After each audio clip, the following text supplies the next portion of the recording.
She was shot at least one time to the head. He said if he couldn't have her, nobody would have her. Just absolutely devastated. Somebody in the car was firing, and somebody outside it was firing at them. But we didn't know who shot first. Only the witnesses could tell us. When the dude pointed a gun at her, she shot straight through my window. I don't want you to tell us another lie. If you do, I'm gonna explode. If people pick and choose what they want to tell us, it'll give defense attorneys ammunition. Our defense is that the witnesses were mistaken at best and lying at worst. They had threatened him. They fired. It was only then that he returned fire. There was zero evidence that there was any self-defense involved, but I never know what a jury is going to do. For those most affected by a homicide, the first 48 is just the beginning. I just asked the Lord for strength to raise these kids. This is the story of the fight for justice in the weeks, months, and years. On the fire rescue. He pulled up on the side and went to shoot him a gun. When somebody shot, he shot the gun in the head. She ain't talking, she ain't breathing, she ain't doing nothing. Understand? Understand? Three as a victim, you located. Still in the vehicle. Rescue 18 female, unconscious, not breathing.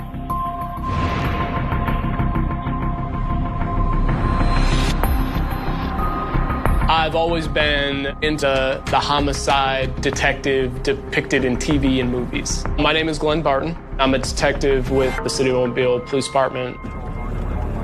The reality set in when I was a patrol officer, when I actually saw what the devastation was to the families of that victim. I think this is it. I wanted to be a part of the solution. Holy crap, it's cold. Oh, I hate this cold weather. This is why I moved out of New York. All right, so just give me the breakdown. She's in this car over here. This is Mom's house.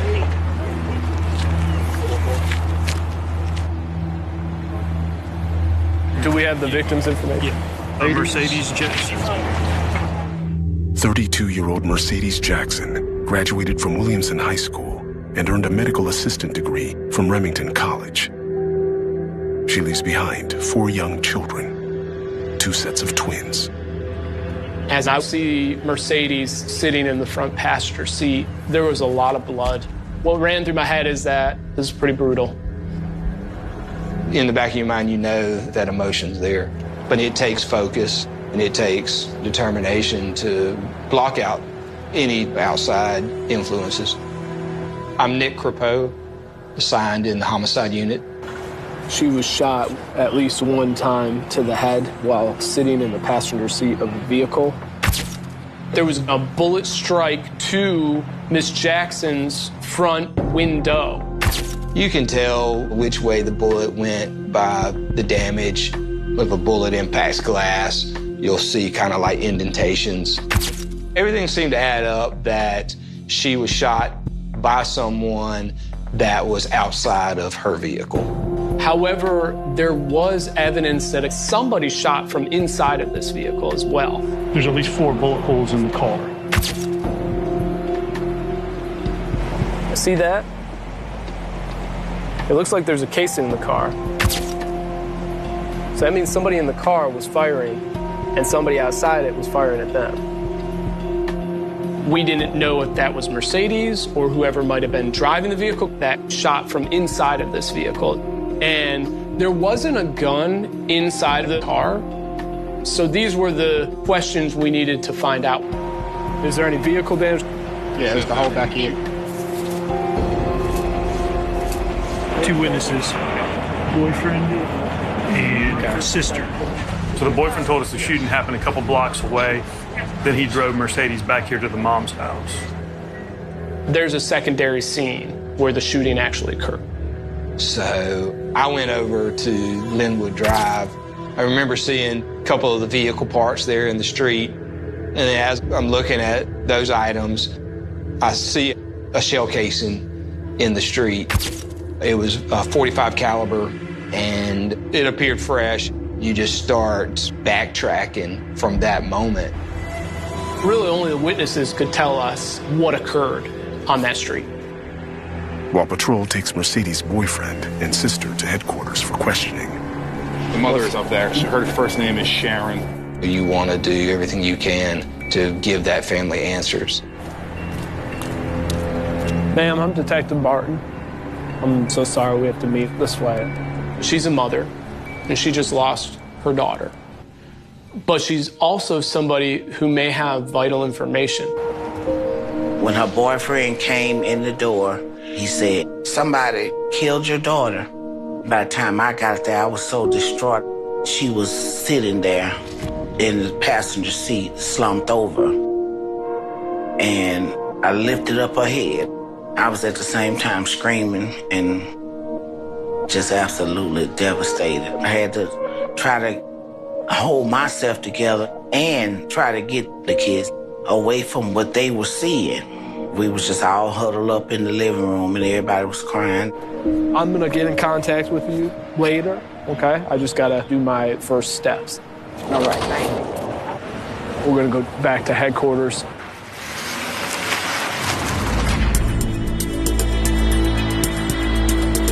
Three hours in. I'm sorry that we have to meet like this. Let's talk about what happened last couple hours ago and just try to give me as much information as possible, all right? Okay. Everybody's kind of a suspect in the beginning. Talking to Mercedes' boyfriend, we didn't know if he had shot Mercedes. We didn't know who shot. We just knew that he was there when the shooting occurred. Okay. Case on right at 3 o'clock. I pulled over to my house. We get in the car. Oh, wait, we saw her sister parked on the side road, ran out of gas. He says Mercedes' sister's boyfriend was there too and hopped in their car. Took to the gas station, put the gas in the truck before he got in the car. We came back to the car. I parked. At some point, he observed a truck driving kind of the opposite way down the street, so it actually passing his parked vehicle. They were pulling out, and Mercedes could see the truck now making a U-turn, and she said, "We got to get out of here." I was backing out. My back car hit his car, boom. Boyfriend said that it kind of turned him. He jumped out of the truck. He looked at me. He looked at Mercedes, called her a bitch, just shot her in the face. You saw him pointing a gun? Yes.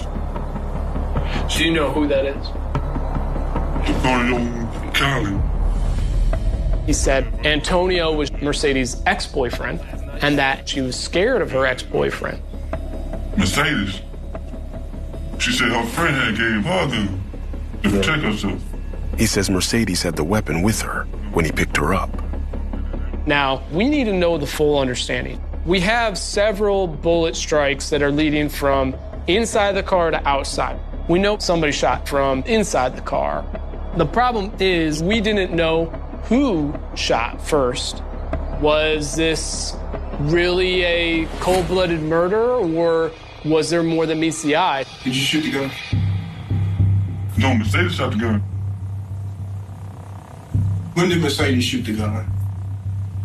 Dude pointed a gun at her, she shot straight through my window. My gut was like Mercedes' boyfriend was not wanting to tell, the entire truth of what occurred. It's most likely that this guy just doesn't want to tell us that he shot. People are scared to admit to the police sometime that they fired a weapon. Are you lying to us because you have something to do with her death? Or are you lying to us because you're scared that the police are going to twist it or make it out to be something else? But don't lie to us because it does Mercedes no good. You understand that? I will ask you this question again. Did you shoot the gun? Yes, I did.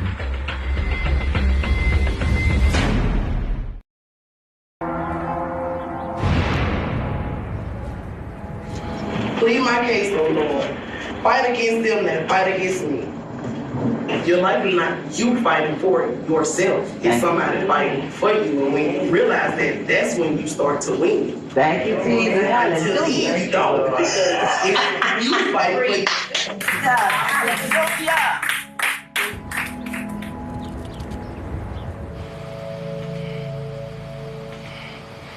This is a picture of Mercedes and Antonio in her kitchen. She was probably getting ready to cook. She loved cooking. Mercedes met Antonio when she was 17, 18. He called Mercedes his wife, and she called him her man, but they were not married. These are her kids, not their kids. They knew who their biological fathers was, but because of the fact of him being there, they called him Dad. He bought him shoes. He bought him a lot of things. Their kids liked him, and he was happy, and so was she. I am looking for this letter that Antonio wrote to Mercedes when he was incarcerated. It says, I don't always tell you right then and there when you are making me fall in love with you all over again, but I want you to know that happens all the time. Your husband, Antonio Collier, and he said he loved her, but his actions tell me another.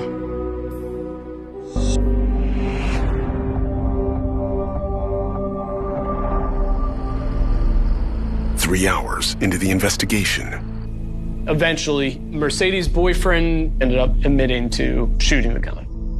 I ain't get for the gun until he shot him. He had all the chance to kill me. Why would you suggest to us that somebody other than yourself shot the gun? I ain't never been in the type of deep day in my life. But don't feel like for a second, okay, you've got to lie to us, okay? Anything else that you can think of?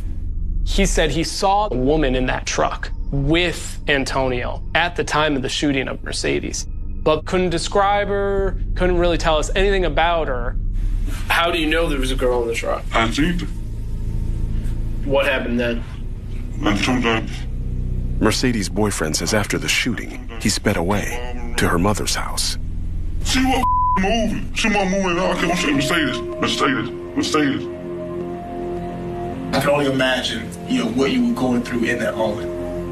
You got to understand where people are coming from.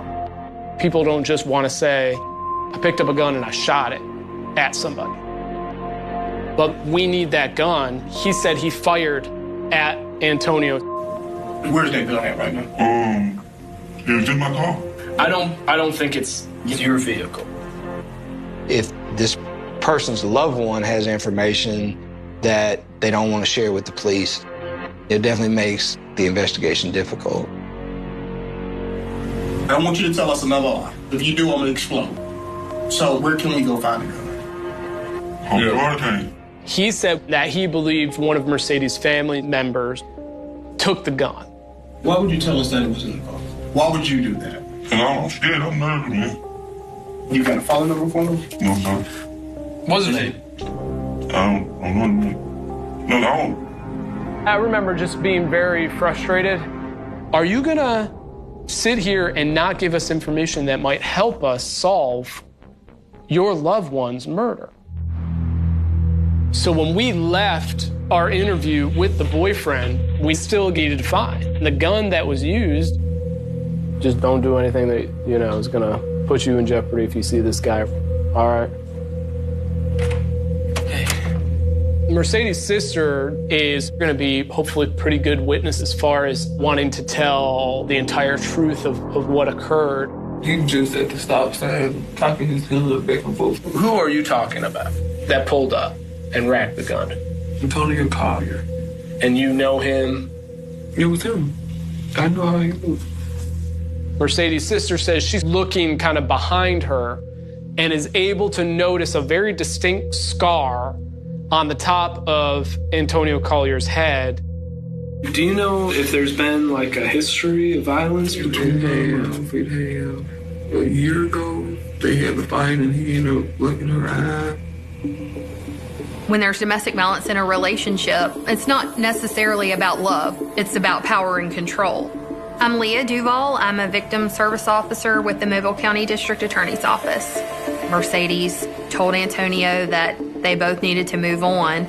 A lot of times abusers don't make that easy, and women, especially in domestic violence situations, feel stuck. I went out last night and tried to get her to get in the car with him.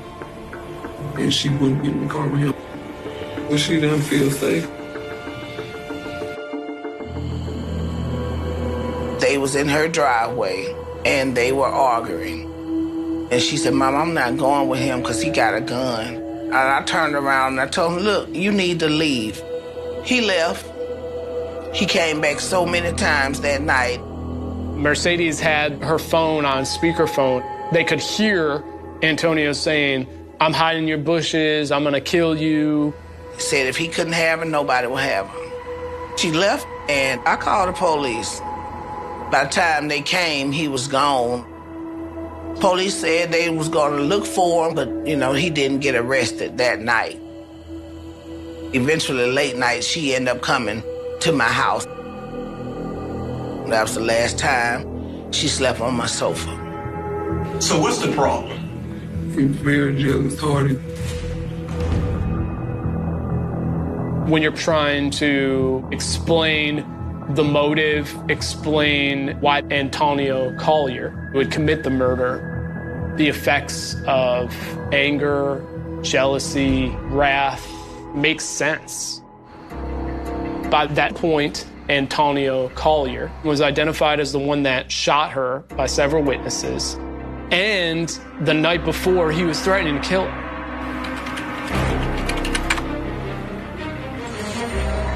"35-year-old Antonio Collier has prior convictions for drug possession. He's since gone on to run his own lawn care business. Well, it looks like he's associated with several different addresses. Look for this dude. 6 hours in, as they head out to question Antonio. Hey, man. I got the call that somebody just shot into a house associated with Antonio Collier. All right, man, we'll be right there. Looks like somebody just tried to kill Antonio.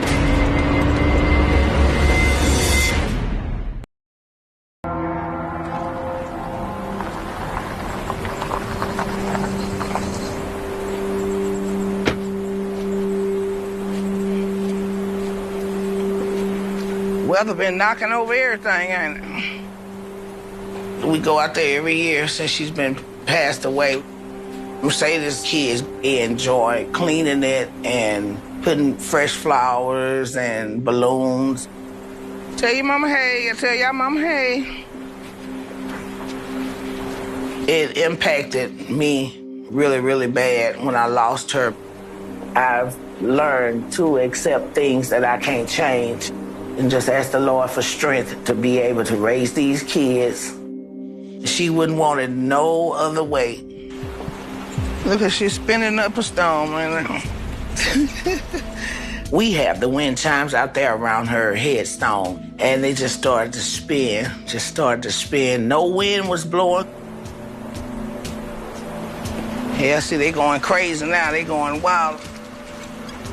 She here, we here, and she happy. And I believe that with all my heart and soul.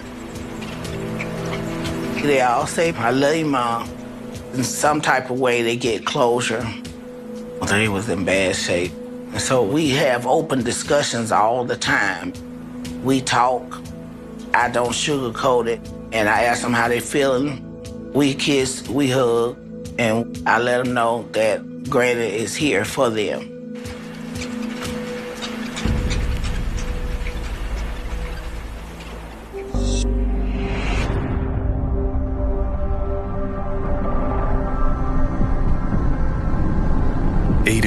After Mercedes' death. The information was already out there that Antonio was the person who done it. And hours later, a house that he's connected to gets shot into. The automatic assumption is that it's retaliation. I knew, okay, this is a family or close friends trying to get revenge for what happened to Mercedes. This is going to make my job a lot harder because now we have to investigate a completely separate shooting. There were 40 fired cartridge casings outside of that house. It just was horrible to see. Were you in the house when it happened? A woman says no one saw the gunman, and no one was injured. When were you with Antonio last? Yesterday. And you talked to him today? Now Antonio's actions are rippling throughout the city of Mobile, causing more destruction and devastation to more families, including his own. Well, Antonio wasn't there, and nobody at the house has seen him. And the problem is, when a mother of 4 kids is killed, you can only imagine emotions are going to run really high. We got to get Antonio off the street, or somebody else is going to get shot.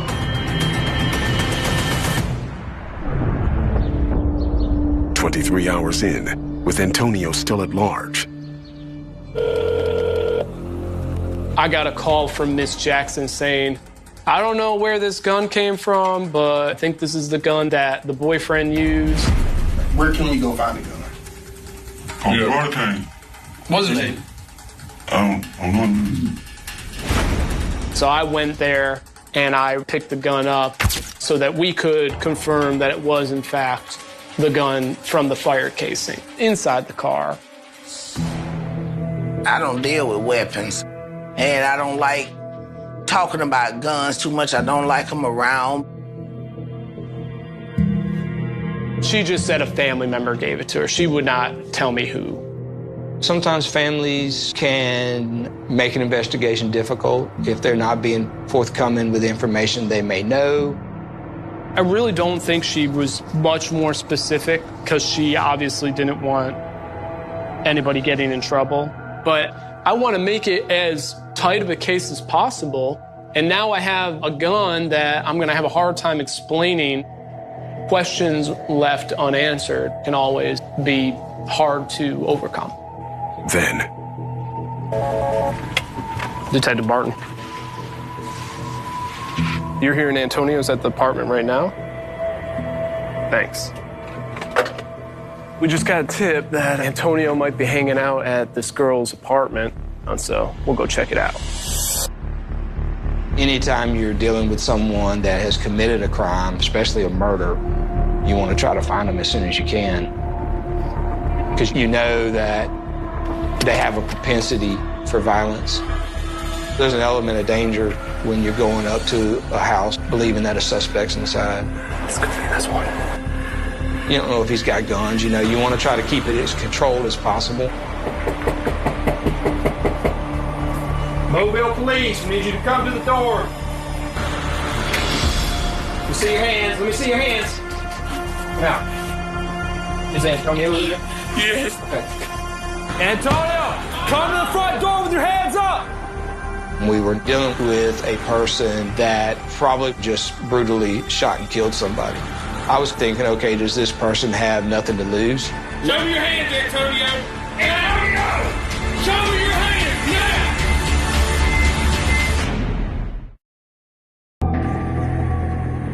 Keep your hands up.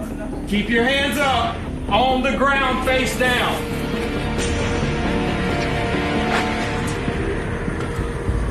When you get handcuffs on somebody like Antonio, that just moments before was a very dangerous situation, there's a big sense of relief. We found several firearms inside the apartment, but they were all tested and they were not the murder weapon. Hey, let's bring her down too, because she might be the woman who was driving with Antonio. Mercedes' boyfriend said there was a woman in that truck with Antonio at the time of the shooting of Mercedes. I kind of in my gut was like, this might be her. 29 hours into the investigation.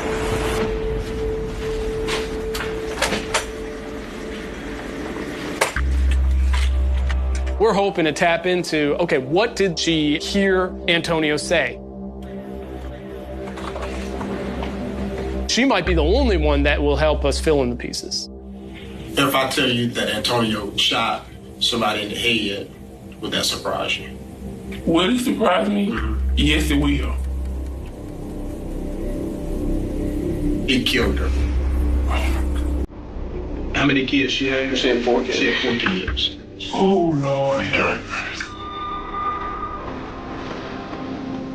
Were you in the car? No. This just happened a day ago. Clearly, he's with you for a reason. We know that he told you something. You should be home right now. Yes. You should be hugging your daughter tightly. For whatever reason you're choosing to be sitting in the seat that you're sitting in right now is beyond me. You need to answer his questions. There were a lot of different tactics that we took. She's a mother.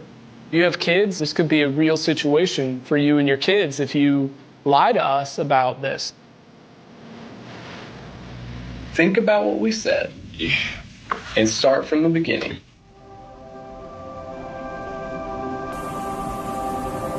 Yesterday, he knocked on my door. I knew something wasn't right. I asked him, what's wrong? Is everything okay? He just started shaking his head. He was like, some people had jumped him the night before. And I guess whoever jumped him the night before, they seen each other. Asked him, his female friend was Ryan. Him and his friend was going to the stop sign, and he said he was finna turn around to say something to the girl. And as he turned back around, the men thought he was coming back for retaliation or something.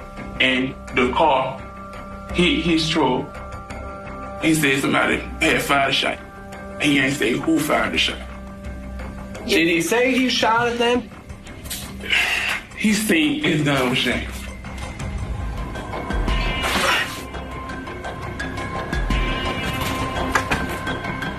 His gun jammed.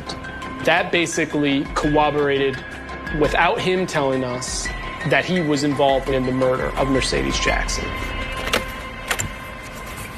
Hey, Antonio. I knew that this was a strong case, but I also knew I didn't have a confession.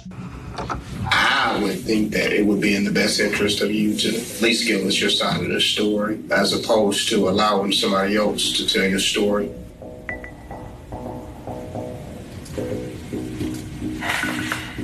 I'm my lawyer. Okay.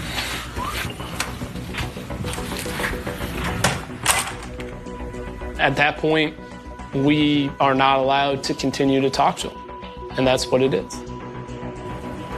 I will say this, GB, you've set the tone for the year. Starting off with a song. 32 hours into the first 48, Barton closes his case. I'm sure they told you, but you're being arrested for murder.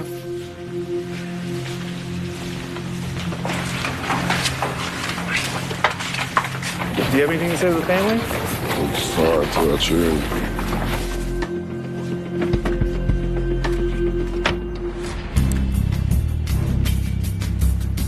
I would have loved to have the murder weapon. I would have loved to have a confession. But I felt I absolutely had enough evidence to turn the case over to the DA. We put blood, sweat, and tears into every case we prosecute. I'm Lauren Walsh. I'm an assistant district attorney. I absolutely wanted to get justice for Miss Sharon and for her family. It's rare that you have a murder that occurs with 3 eyewitnesses who can all say, I saw the same thing. The overwhelming evidence was Antonio Collier intentionally killed this person. From Mr. Collier's perspective, it's not clear-cut. I'm Jason Darley. I was asked by the court to represent Antonio Collier. You had threats back and forth from Mercedes' family to Mr. Collier. Antonio encountered someone who was using deadly force, and in turn, he reacted in self-defense.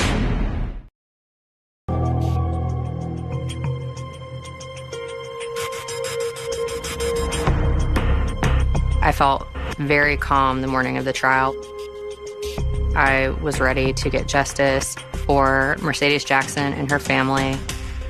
There was a history of domestic violence by Antonio Collier against Mercedes Jackson.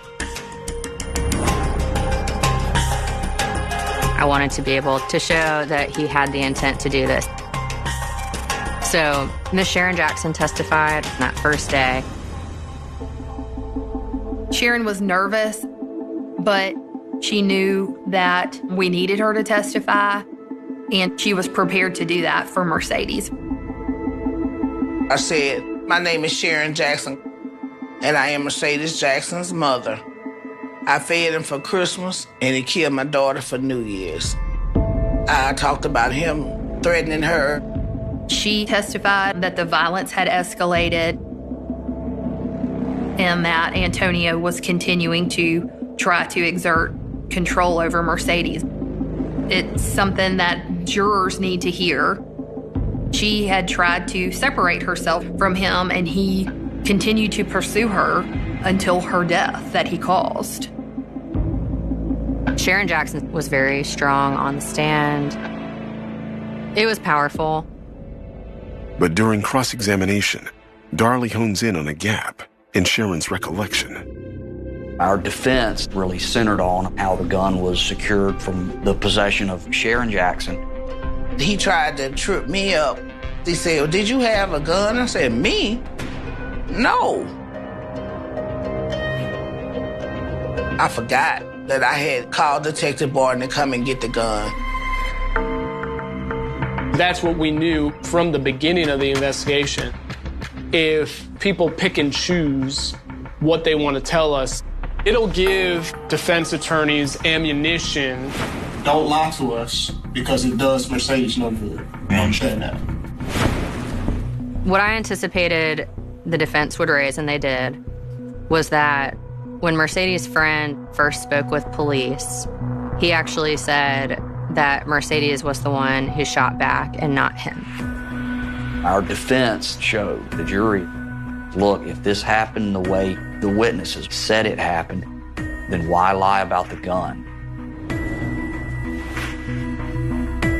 And if Mercedes' boyfriend is being dishonest about this, can we believe the timeline? Because Antonio's saying that the boyfriend fired first. Day 2 of the trial, Walsh calls Barton to the stand. What I testified to was the phone that I ended up getting off of Antonio Collier. The day after the homicide, Antonio had a screenshot where the local news channel did a story talking about how Mercedes had just been killed. It shows that you're very aware of what you're on the run for. But Antonio's phone records aren't the only ones examined. Under cross-examination, Detective Barton said that text messages surfaced between Mercedes and her boyfriend talking about the altercation the night before. Mercedes said, we beat Antonio's ass. Her boyfriend says, I'm gonna bring my gun. The other side was armed. The defense made it a point to say that Antonio was defending himself because the boyfriend's the one that was shooting at Antonio. To answer, we look at evidence and we look at facts. And facts often come from eyewitness testimony at the time that the crime scene was discovered. This is a Google Maps photo of the house that Mercedes' sister and her boyfriend ran out of gas in front of. Mercedes' sister and her boyfriend were broken down right in this area in her boyfriend's car. And when Mercedes and her boyfriend turned down this street, they saw Mercedes' sister and boyfriend broken down and offered to help. So Antonio Collier was first seen by all 4 individuals coming basically down that street towards them. They said he came down, passed the vehicle the first time, turned around, and was coming back at a high rate of speed. At that point, Mercedes and her friend are trying to leave. Mercedes says, man, we got to get out of here. He's going to do something crazy. That's when Mercedes' boyfriend pulls their car into this driveway right here. They see Antonio now coming, so they're trying to get out as Mercedes' boyfriend is backing the car up. the truck and the car collide, spinning them in a way that now lines up the driver door of the truck to the front passenger door of Mercedes' boyfriend's car. Antonio has maintained from the beginning that they backed into him on purpose, and the cars ended up basically face to face. That's when the shooting occurred. Antonio Collier gets out of his truck. He goes right to Mercedes' window, calls her a bitch, and shoots her in the face. But we know both sides fired shots. That is when Mercedes' boyfriend starts to back the car up, and while he's backing up, he strikes the rear of his vehicle into this pole, almost simultaneously firing at the same time at Antonio Collier. He shot 3 shots through the windshield because he saw Antonio Collier pointing a gun at him. Mr. Collier was trying to drive by. They had threatened him. They backed into him. Our position was, and from Antonio, was that they fired at him first. It was only then that he returned fire. If he's presented with a firearm and he returns fire, well, that's a different scenario than if he gets out looking to kill. Our defense is that the witnesses were mistaken at best and lying at worst. Antonio was provoked to act. The defense attorneys were making a big deal about, well, Antonio was struck by the boyfriend's vehicle, so he was defending himself. It's just not true. Whether the boyfriend hit Antonio, whether Antonio hit the boyfriend, at the end of the day, the only person that was putting anybody in danger was Antonio. I knew that we had done everything we could with this case. You, of course, never know what a jury is going to do.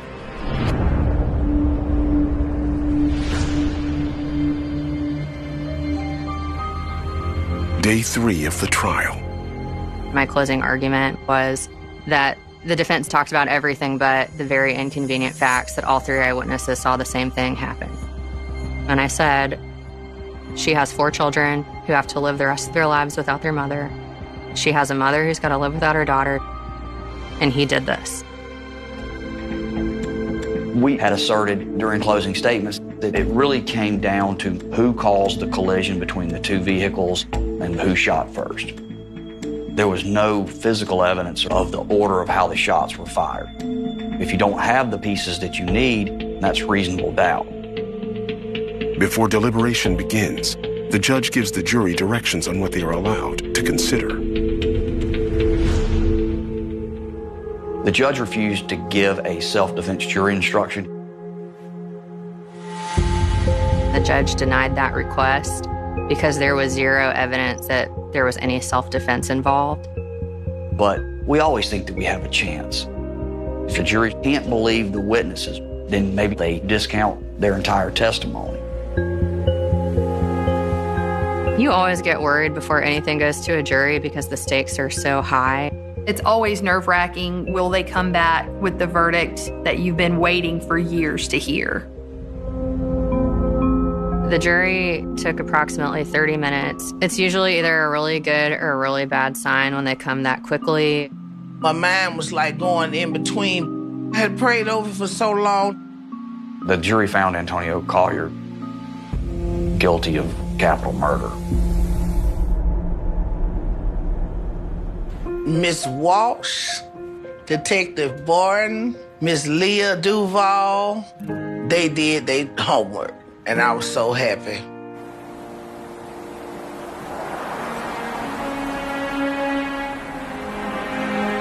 Y'all come here. I'm gonna let y'all sit down and write whatever you want to write to say to Antonio when we get to court. Today is the sentencing of Antonio Collier for taking her life. We're all going downtown to the courthouse to finally get some closure. She got 4 children and everybody needs to have a say so that they can express their feelings. I want him to get life without the possibility of parole. I pray that he never get out of prison. It's not weird. Just write what you feel, baby. I just want them to get it out of their systems and let them be able to go forward in life Tell me what you wrote. Why did you have to kill our mom? All I can say is that what you did was unforgivable, and I despise your actions. That's good. See that? I don't know why you had to kill my mom, but I hope you can learn from what you did and rethink your mistake. I don't want them to grow up with hate in his heart, but I can't choose where their minds are. I can just try to help them have some peace in their hearts. The death of Mercedes was incredibly difficult for the children. They've really struggled with missing their mother and the things that she has missed that they've done as years have passed and they've grown up. Finally, they were able to address some thoughts and feelings towards Antonio of how what he did to Mercedes had affected them.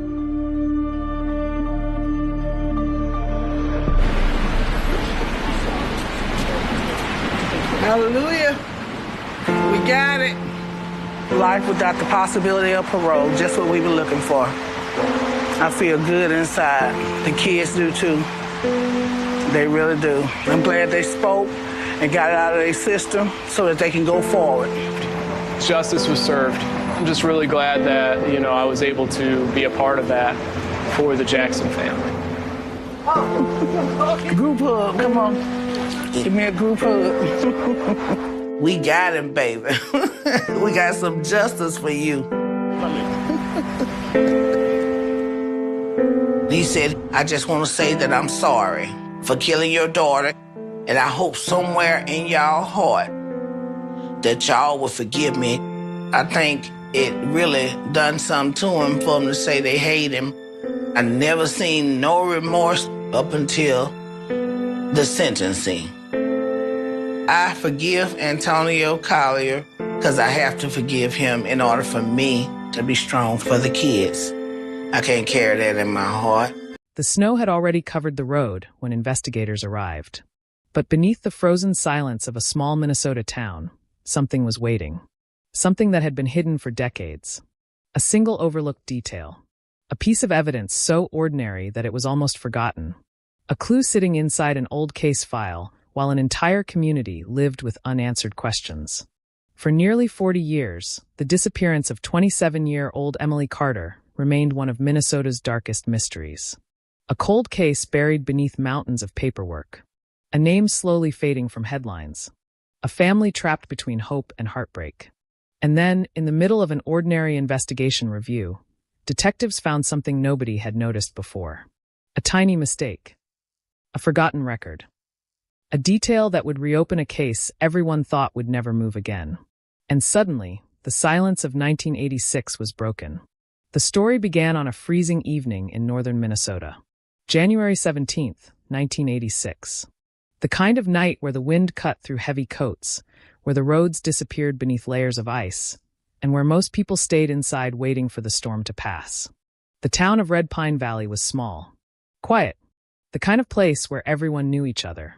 Where neighbors noticed unfamiliar cars. Where a missing person was impossible to ignore. But that night, Emily Carter vanished without a trace. At 8:42 p.m., Emily was seen leaving the local community center after finishing her evening shift. Several witnesses remembered her clearly. She wore a dark winter coat. She carried a brown leather handbag. She walked toward her old blue sedan parked near the side entrance. Nothing seemed unusual. No argument. No panic. No warning. Just a young woman walking into the cold darkness. And then she disappeared.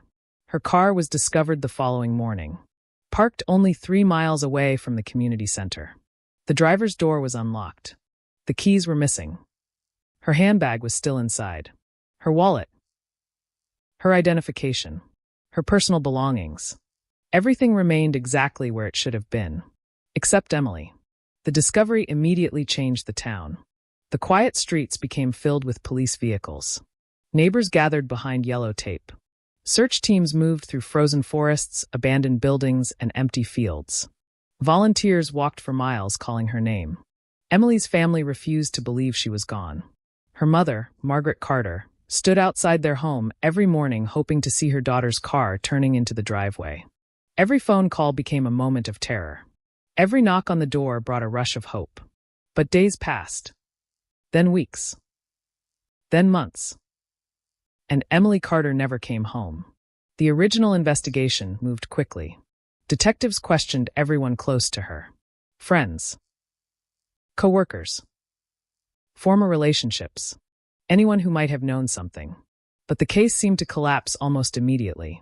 There were no clear suspects, no eyewitnesses, no confirmed timeline after Emily left the community center. The last confirmed sighting became the beginning and the end of the investigation. Police searched the area around her vehicle.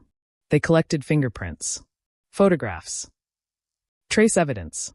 But in 1986, forensic technology was limited. Evidence that would later become important was simply stored away, waiting. The investigators followed hundreds of leads. Some were promising. Most disappeared within days.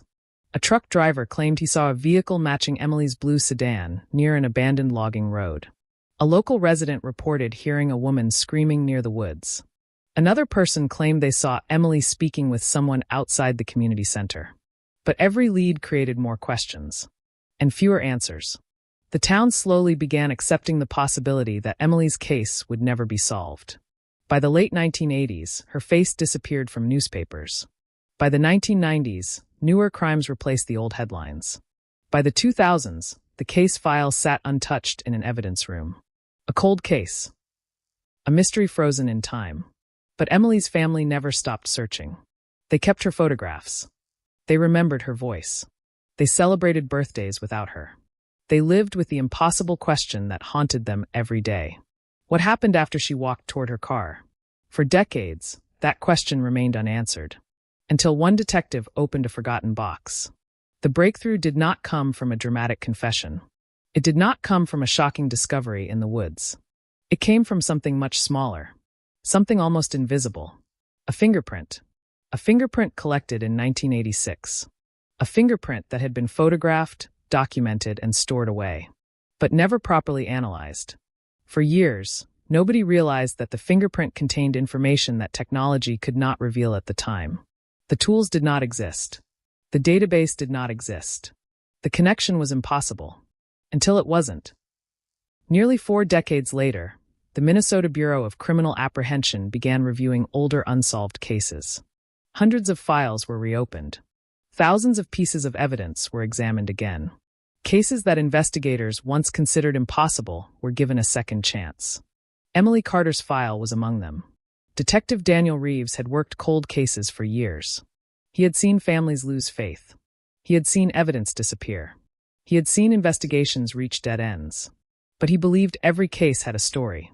And sometimes that story was hidden in the smallest details. When Reeves reviewed Emily's file, something caught his attention. A photograph. Not the victim. Not the vehicle. Not a suspect. A piece of evidence collected from inside Emily's car. A partial fingerprint. The original investigators had labeled it as incomplete. Unusable. A dead end. But Reeves noticed something strange. The fingerprint had never been entered into the modern system. It had never been compared using updated technology. A simple oversight. One forgotten step. One missed opportunity. And now, decades later, that fingerprint was about to speak. The evidence was sent for advanced analysis. The process took weeks. Investigators waited. The family waited. The entire case seemed to hold its breath. Then the results arrived. A match. A name. A person connected to a piece of evidence that had been sitting untouched since 1986. The announcement sent shockwaves through Minnesota. A cold case that had survived decades of silence was suddenly alive again. Detectives who had spent years chasing shadows finally had something real. But the fingerprint created a bigger mystery. Because the person connected to it was not a stranger. Not someone from another state. Not an unknown figure who disappeared into the past. It was someone who had been closer to the investigation than anyone realized. Someone whose name had appeared before. Someone investigators had overlooked. And as detectives began rebuilding the timeline from that freezing night in January 1986, they discovered that Emily Carter's disappearance was not just a forgotten mystery. It was a case filled with hidden connections, buried secrets, and a truth that had been waiting nearly 40 years to emerge. The fingerprint changed everything. For nearly 4 decades, The disappearance of Emily Carter had existed in a place where many cold cases eventually end up. A forgotten corner of history. A file number. A photograph fading inside a cardboard folder. A name remembered only by the people who loved her. But now, that old evidence had created something investigators had not seen in years. Momentum. The Minnesota Bureau of Criminal Apprehension moved quickly after the fingerprint identification. Detectives reopened every piece of the original investigation. Every interview. Every report. Every handwritten note from officers who had worked the case in 1986. Because when a cold case suddenly wakes up, the smallest detail can become the most important one. And detectives knew one thing. The fingerprint was not the answer. It was the door. The person connected to the fingerprint was identified as Michael Voss, a name that immediately caught investigators' attention. Voss was not a random stranger. He was not someone who had appeared from nowhere. He was already part of the original investigation. In 1986, Michael Voss was a 31-year-old mechanic who worked at a repair shop less than 2 miles from the community center where Emily was last seen. His name appeared in the original case documents, but only briefly. A single interview. A few questions. A short statement. Then nothing. The investigators at the time had no reason to focus on him. Voss told police that he had been working late that evening. He claimed he saw Emily's blue sedan parked outside the community center while he was driving home. He said he remembered the vehicle because he had repaired similar models before. At the time, detectives considered the statement unimportant. Just another person who happened to be nearby. Just another name in a long list of people connected to the case. But decades later, investigators looked at that interview differently. Because the fingerprint placed him inside Emily's vehicle. And suddenly, the old questions returned. Why was his fingerprint there? Why had nobody connected it before? And what else had been missed? Detectives began rebuilding Michael Voss's life around the disappearance. They discovered that he had moved away from Minnesota in the early 1990s. He left quietly. No criminal record. No major incidents. No obvious warning signs. He lived an ordinary life. He worked. He paid his bills. He avoided attention. Exactly the kind of person who could disappear into the background. But investigators knew appearances meant nothing. Cold cases were filled with people who seemed ordinary until one piece of evidence changed everything. The detectives returned to the original crime scene. The community center looked different now. The parking lot had been renovated. The old streetlights had been replaced. New buildings stood where empty fields once existed. But investigators were not searching for the past. They were searching for the mistakes. The overlooked moments. The things people saw but never understood. One of those details came from an old witness statement. A statement that had been buried inside the original file for decades. A woman named Linda Harper had told investigators in 1986 that she saw Emily talking with someone near her car. At the time, police considered the information uncertain. Linda was driving by. It was dark. The encounter lasted only seconds. She could not identify the person. She only remembered one thing. The person standing near Emily's car was wearing a dark work jacket. A jacket similar to the type worn by mechanics. The detail was written down, then forgotten. Until now. When detectives compared the old statement with what they knew about Michael Voss, the connection became impossible to ignore. But investigators still needed more. A fingerprint could prove contact. It could prove that someone touched something. But it could not explain why. It could not tell a jury what happened. It could not answer the question Emily's family had been asking since 1986. Where did she go? The investigation expanded. Detectives interviewed people who had known Voss. Former co-workers. Neighbors. Friends. Many described him as quiet. Reserved. Someone who kept his personal life private. But some memories began changing the picture. A former co-worker recalled that Voss became nervous whenever Emily's name was mentioned after she disappeared. Another remembered seeing Voss cleaning his truck late at night around the time of the investigation. At the time, nobody thought it was suspicious. Years later, those moments felt different. Every cold case has a point where memories become evidence. Where old stories suddenly gain new meaning. But investigators also discovered something unexpected. Michael Voss had never been officially cleared. Not because police suspected him, because they simply ran out of reasons to keep looking. In 1986, the investigation was overwhelmed. Hundreds of tips flooded in. Limited technology slowed everything down. The case moved in dozens of directions at once. And sometimes, the most important person in the story becomes invisible because everyone is searching for someone else. As detectives dug deeper, they found another forgotten piece. A maintenance report from the community center. The document showed that a security camera near the parking area had malfunctioned that week. The camera was scheduled for repair.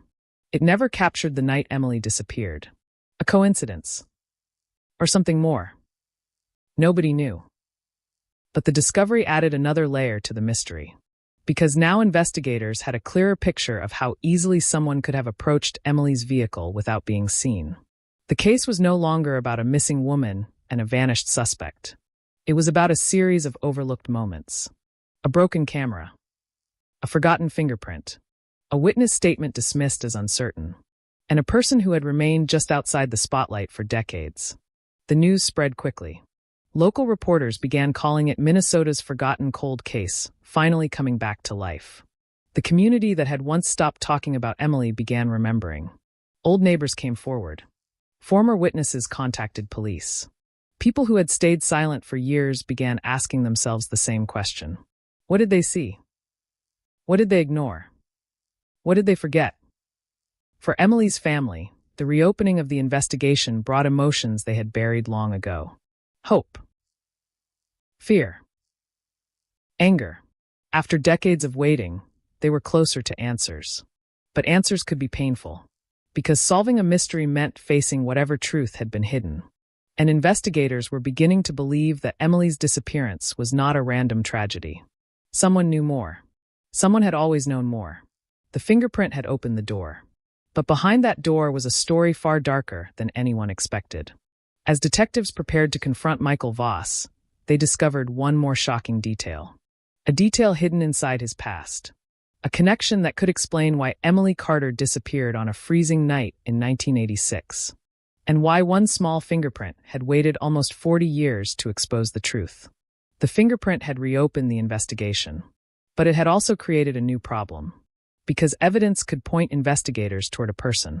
It could reveal a connection. It could break open a case that had been frozen for decades. But evidence alone could not tell the full story. Not without the timeline. Not without the missing pieces. Not without understanding what happened during the final hours of Emily Carter's life. And that meant detectives had to return to the beginning. Back to the winter of 1986. Back to the night when a quiet Minnesota town went to sleep believing nothing unusual had happened. Back to the last moments before Emily disappeared. January 17th. The temperature had dropped below freezing. Snow covered the roads. The wind moved through the trees like a warning. The town of Red Pine Valley was preparing for another long winter night. Most residents followed the same routine. Dinner. Television. Locked doors. Early mornings. Nothing about that evening suggested that one person would vanish and leave behind a mystery that would last nearly 40 years. Emily Carter was not someone who lived dangerously. She was known as careful, responsible, someone who planned ahead. At 27 years old, she worked 2 jobs while saving money to finish college. Friends described her as someone who remembered birthdays, answered every phone call, and always told people where she was going. She was the person others trusted, which made her disappearance even more terrifying. Because Emily did not simply leave. She vanished from a place she knew. A place surrounded by people. A place where someone should have seen something. The community center where Emily worked was considered one of the safest buildings in town. Families gathered there. Children attended programs. Local groups held meetings. Everyone knew the building. Everyone knew the parking lot. And yet, between the moment Emily stepped outside and the moment her car was found abandoned, an entire part of the story disappeared. That missing timeline became the center of the investigation. At 8:35 p.m., Emily finished locking the community center office. A co-worker named Rachel Monroe remembered seeing her checking her purse before leaving. They spoke for a few minutes. Nothing seemed wrong. Emily mentioned that she planned to stop by a grocery store before heading home. Rachel later told police that Emily seemed normal, calm, relaxed. She had no reason to believe anything bad was about to happen. At 8:42 p.m., Emily walked toward the parking lot. That was the last confirmed moment anyone saw her alive. 7 minutes. That was all. 7 minutes between a normal goodbye and a mystery that would haunt Minnesota for decades. When investigators first arrived at the scene the next morning, they noticed something strange. The snow around Emily's car showed signs of disturbance. Footprints. Multiple sets. But the storm had partially covered them. The evidence was damaged before anyone could properly document it. A mistake. A mistake that seemed small at the time. But years later, detectives realized how many small mistakes had surrounded this case. The first officers believed Emily may have left voluntarily, a possibility common in missing person cases. They searched her home. They checked her bank accounts. They contacted friends. Nothing suggested she had planned to disappear. Her clothing was gone nowhere. Her money was still there. Her future plans remained unfinished. The idea that Emily had simply walked away became impossible. The case changed. Now police were investigating a possible abduction, and the search became desperate. Helicopters flew over nearby forests. Volunteers searched frozen fields. Police dogs followed trails that eventually disappeared. Every abandoned building was checked. Every suspicious vehicle was examined. But the person responsible had already vanished. And for investigators, that was the most frustrating possibility. Someone had taken Emily. Someone had moved her. Someone had created distance between her and the truth. But who? The original investigation focused heavily on people close to Emily. A former boyfriend, co-workers, friends, anyone who might have had a motive. But every path eventually collapsed. The former boyfriend had an alibi. Co-workers passed interviews. Friends expressed confusion and grief. No one seemed connected. Then investigators received a tip about Michael Voss. At the time, it was not considered significant. A mechanic who worked nearby. Someone who knew the area. Someone who may have seen Emily's car before. Police interviewed him. Voss cooperated. He answered questions. He showed no obvious signs of fear. He told detectives he remembered seeing Emily's vehicle because he had always been interested in cars. He said he left work around 7:30 p.m. He claimed he drove directly home. The interview lasted less than 30 minutes. And then his name disappeared from the case. But nearly 40 years later, Detective Daniel Reeves saw something different.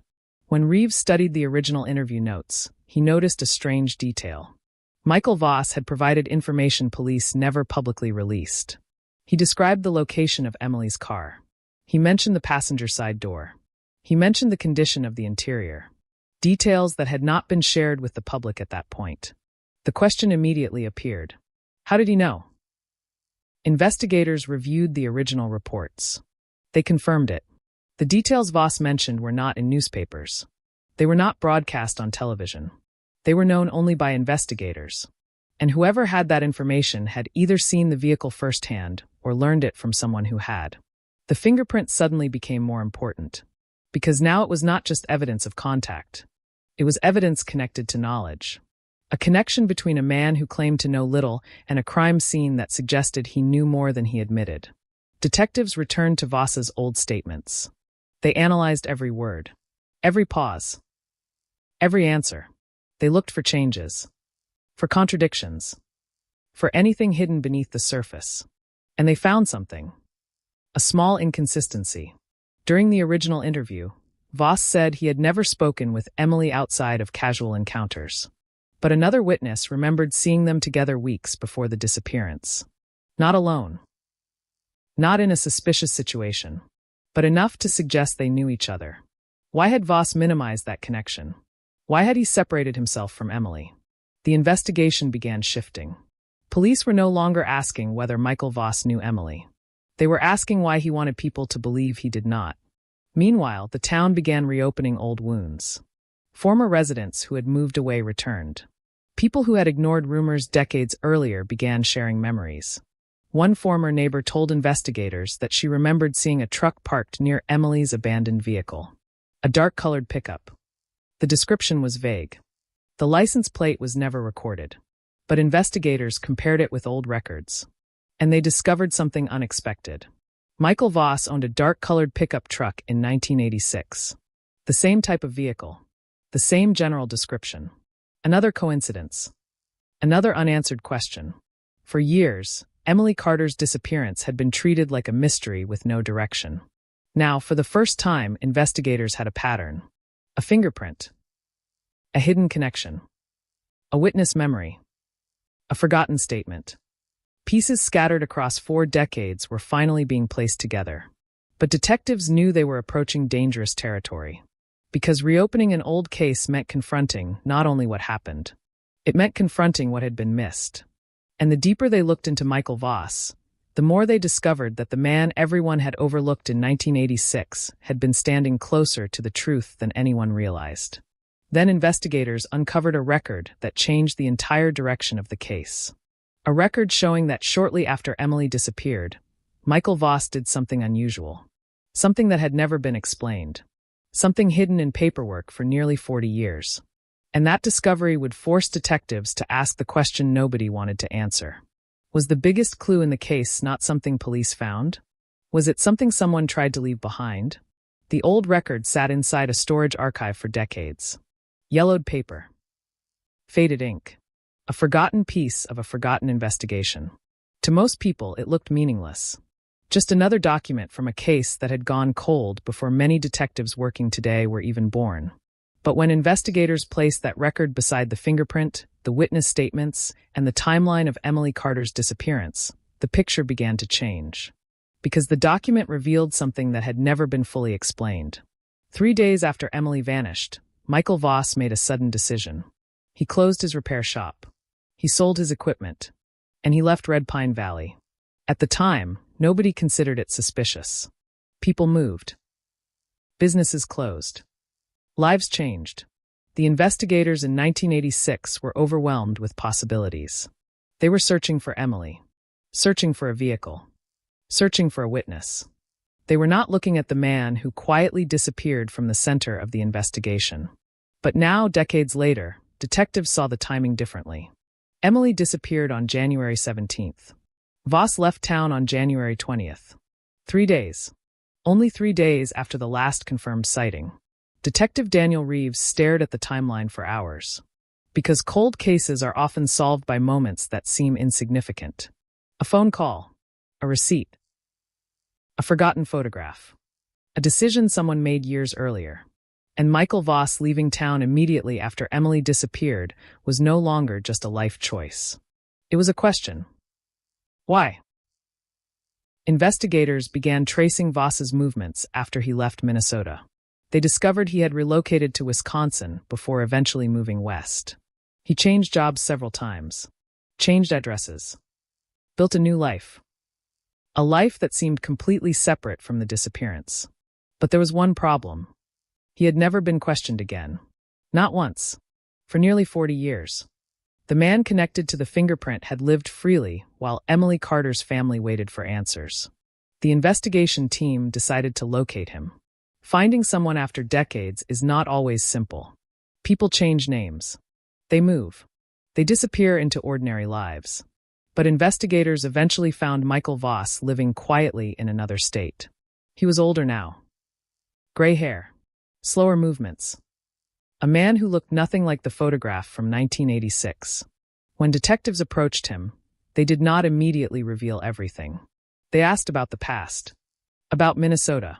About the community center. About Emily Carter. And the moment they said her name, investigators noticed a reaction. A pause. A brief silence. A change in expression. Something almost impossible to measure. But detectives noticed. After nearly 40 years, Michael Voss remembered exactly who Emily was. That surprised investigators. Because people forget. They forget names. Faces. Events from decades ago. But Voss did not forget. He remembered. He told detectives he had thought about the case many times. He claimed he felt terrible for Emily's family.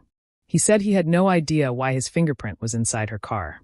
According to him, it was possible he had touched the vehicle at some point before the disappearance. Maybe while looking at it. Maybe while helping someone.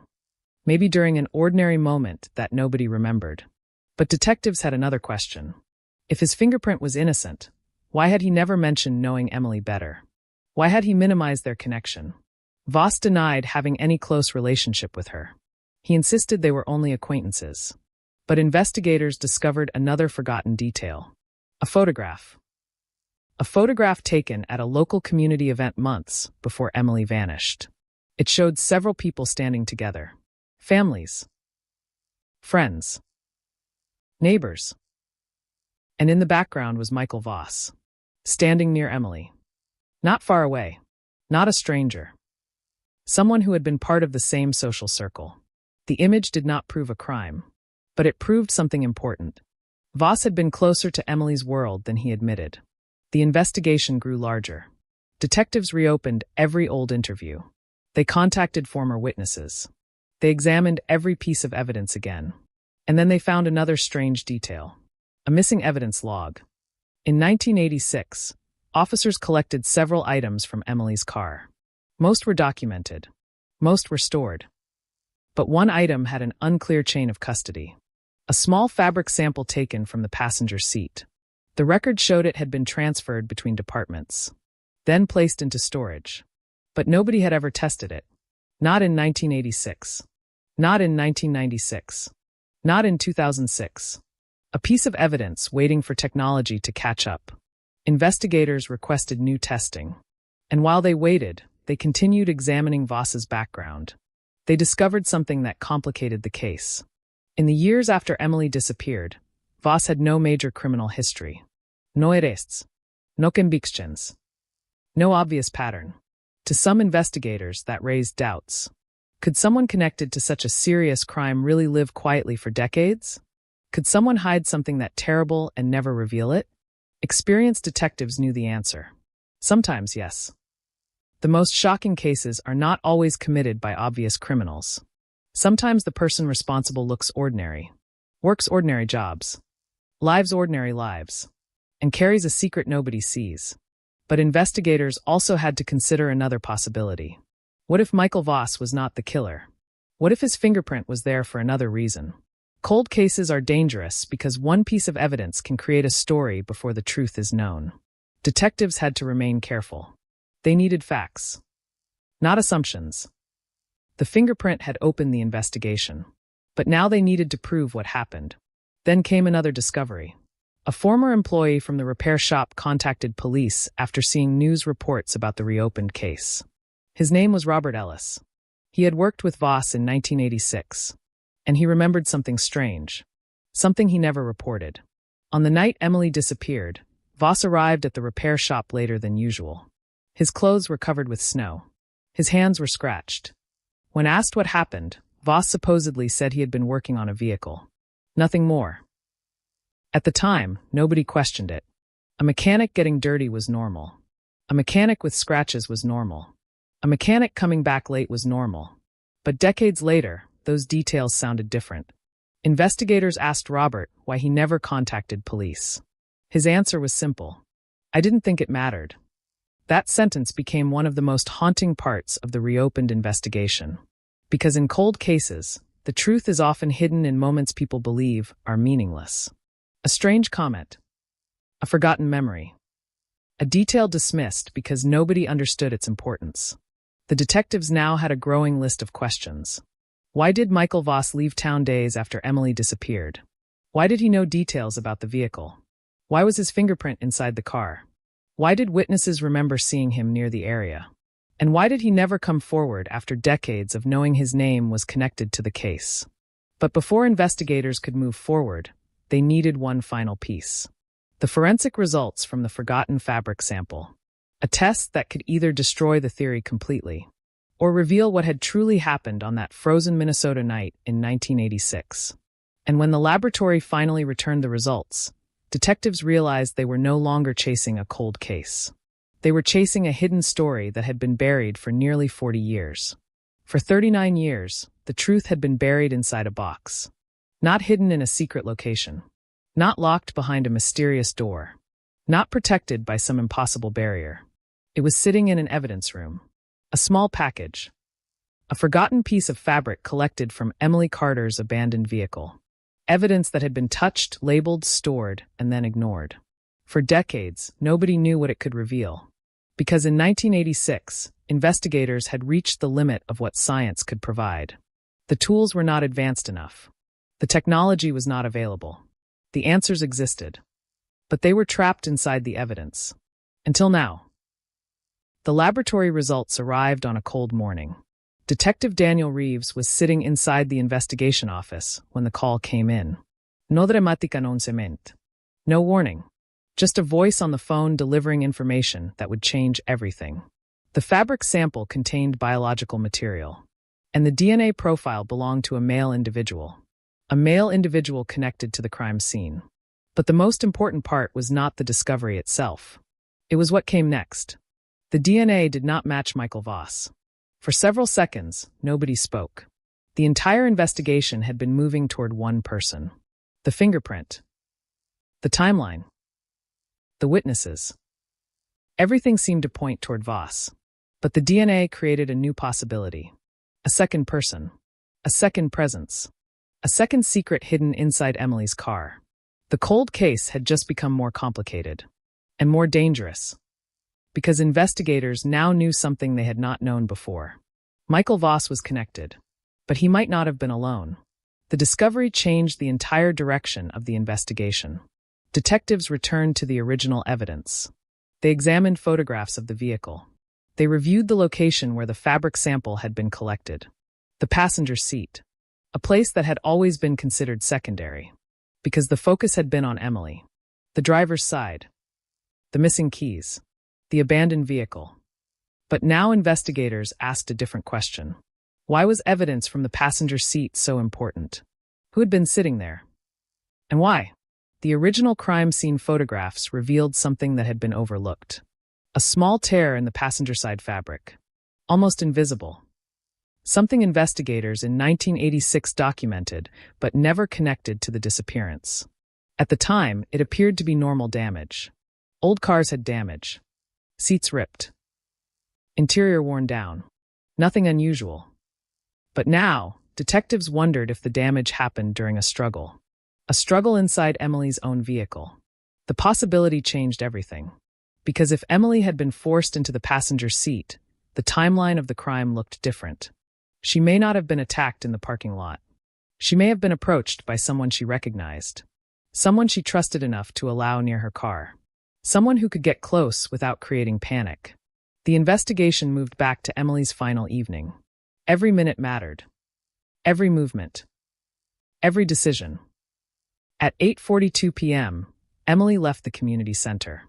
At 8:45 p.m., a witness reported seeing a dark vehicle near the parking lot. At 8:50 p.m., another resident remembered seeing lights moving along an old road outside town. None of those details meant much in 1986. But now, combined with the new evidence, they formed a disturbing pattern. Detectives began looking into people connected to Emily's life. Not only suspects. Not only criminals. Everyone. Because the person responsible might not have been hiding in the shadows.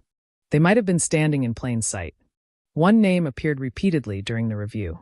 Thomas Bell. A former co-worker of Emily's. In 1986, Bell had been interviewed briefly. He was never considered a serious suspect. He was cooperative. He answered questions. He expressed concern. But when detectives reviewed the old interview, they noticed something unusual. Bell knew details about Emily's final day that he should not have known. He mentioned that Emily had planned to stop at a grocery store. He mentioned that she had been upset earlier that week. He mentioned that she was considering changing jobs. Small details. Details that seemed harmless. Until detectives asked a simple question. How did he know? Bell claimed Emily had told him. But nobody remembered Emily discussing those things with him.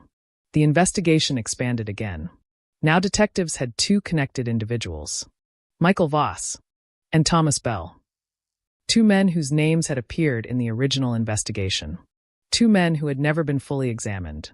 Two men who had been living normal lives while Emily remained missing. The detectives began comparing their backgrounds. And they discovered something unexpected. Voss and Bell knew each other. Not closely. Not publicly. But enough. They had attended the same local events. They had mutual acquaintances. They had crossed paths many times. A connection that had never appeared important in 1986. But now it created a new possibility. Could two overlooked people have been connected to the same disappearance? The investigators did not rush. They knew how dangerous assumptions could be. A cold case could be destroyed by chasing the wrong theory. So they followed the evidence. The fingerprint. The DNA. The witness statements. The timeline. And then they found another forgotten report. A report from a police officer who responded to the original search. Officer Mark Holloway had written that Emily's vehicle appeared to have been moved after the disappearance. The tires showed signs of fresh snow buildup. The engine was cold. But the position of the vehicle suggested it had not been parked there long. That meant someone had driven Emily's car. Someone had moved it. Someone had left it in that location intentionally. For nearly 40 years, investigators believed they were looking for the person who made Emily disappear. Now they realized they were also looking for the person who staged the scene. The difference was enormous. Because staging required knowledge, planning, time, and control. The person responsible did not simply panic. They made decisions. They created confusion. They left behind a story they wanted investigators to believe. But they made one mistake. One tiny mistake. The fingerprint. A single touch. A moment they thought would never matter. A detail hidden in the evidence for decades. The investigation team now believed the answer was closer than anyone imagined. But before they could confront Michael Voss or identify the unknown DNA source, they needed to understand one crucial thing. The relationship between the people involved. Because the biggest mystery was no longer just what happened to Emily Carter. The biggest mystery was why. Why her? Why that night? Why did someone go to such lengths to hide the truth? Detectives began reconstructing Emily's final weeks. And what they discovered changed the entire case. Emily had been afraid. Not enough to report anything. Not enough to tell police. But enough that she had mentioned feeling watched. A detail her family had never forgotten. A detail investigators had missed. 3 weeks before she vanished, Emily told a friend something strange. She believed someone had been following her after work. At the time, her friend assumed it was nothing. A coincidence. A misunderstanding. A feeling caused by stress. But after Emily disappeared, that memory became something else. A warning. A warning nobody recognized until it was too late. And now, nearly 40 years later, detectives were beginning to understand that Emily Carter's disappearance was not a sudden event. It was the final moment of something that had been building quietly. A shadow moving closer. A secret growing darker. A mystery waiting for one forgotten fingerprint to bring it back into the light. The deeper investigators went into Emily Carter's final weeks, the more they realized something terrifying. Her disappearance had not started on the night she vanished. That night was only the ending. The final chapter of something that had been building quietly in the background. A series of moments. A series of warnings. A series of details that nobody understood until decades later. For nearly 40 years, people searched for the person who took Emily. But now detectives were asking a different question. Who had been watching her before she disappeared? The answer was hidden inside old memories. Memories that had faded with time. Memories that people once considered too small to matter. But cold cases are often solved by the details everyone ignores. A sentence someone forgot they heard. A person someone forgot they saw. A moment that seemed ordinary until the truth finally emerged. Detective Daniel Reeves and his team began reconstructing Emily Carter's final month. They collected old statements. They interviewed surviving witnesses. They searched through documents that had not been opened in decades. And slowly, a disturbing picture began forming. Emily had noticed changes around her. Small things. Almost invisible. Her apartment door being slightly open when she returned home. A strange vehicle appearing near her workplace. Phone calls where nobody spoke. At the time, Emily never believed she was in immediate danger. She was cautious, but she was not afraid. She told friends that maybe she was imagining things. Maybe she was stressed. Maybe there was a simple explanation. That was the hardest part for investigators. Emily had sensed something was wrong. but she never knew how serious it was. One of the most important conversations came from Emily's best friend, Sarah Whitman. Sarah had moved away years earlier, but when she heard the case was reopened, she contacted investigators. She told them about a conversation she had with Emily shortly before the disappearance. A conversation she had replayed thousands of times. Emily had called her late at night. Her voice sounded different. Not terrified. Not panicked. Just uncertain. Emily told Sarah that she felt like someone was paying attention to her. Following her. Watching her. Sarah asked if she knew who it was. Emily said no. But she mentioned one thing. She believed it was someone familiar. Someone who knew her routine. That sentence changed the investigation. Because it suggested the person responsible was not a random stranger. They knew when Emily left work. They knew where she parked. They knew her habits. They knew how to get close. The detectives returned to the people closest to Emily. And one person continued appearing. Thomas Bell. The former co-worker. The man who had been considered only a witness in 1986. Investigators looked deeper into Bell's relationship with Emily. They discovered he had worked with her for almost 2 years. He knew her schedule. He knew when she arrived. He knew when she left. He knew the days she worked late. The kind of information that could be harmless. Or dangerous. Depending on who had it. When detectives reviewed Bell's original statement, they noticed something else. Bell had told investigators that Emily seemed happy the night she disappeared. But another co-worker remembered something different. Emily had been uncomfortable earlier that evening. She had received a phone call. After the call, she became quiet. She looked distracted. She checked the parking lot more than once. Nobody knew who was on the other end. Nobody recorded the number. The detail vanished into the original file. Until now. Detectives searched for old phone records. Most records from 1986 were incomplete. Technology had changed. Companies had disappeared. Paper documents had been destroyed. But investigators found one surviving record. A handwritten note from the community center receptionist. It showed that a call had come in for Emily shortly before she left. The caller did not leave a name. The receptionist remembered only one thing. The person sounded familiar to Emily. Because after answering, Emily did not ask who was calling. She simply said, "I can't talk right now." Then she hung up. A mystery inside a mystery. Who called her?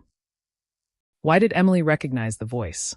And why did she leave the building shortly afterward? The investigation shifted again. Detectives examined every person who had access to Emily's routine. Every person who could have known where she would be. That list was smaller than expected. And Michael Voss was on it. Thomas Bell was on it. Both men had connections. Both men had opportunities. Both men had unexplained details. But investigators still needed the missing piece. The DNA from the fabric sample. The unknown male profile found inside Emily's car. The laboratory began comparing the DNA against available databases. Days passed. Then weeks. The case remained suspended between possibilities.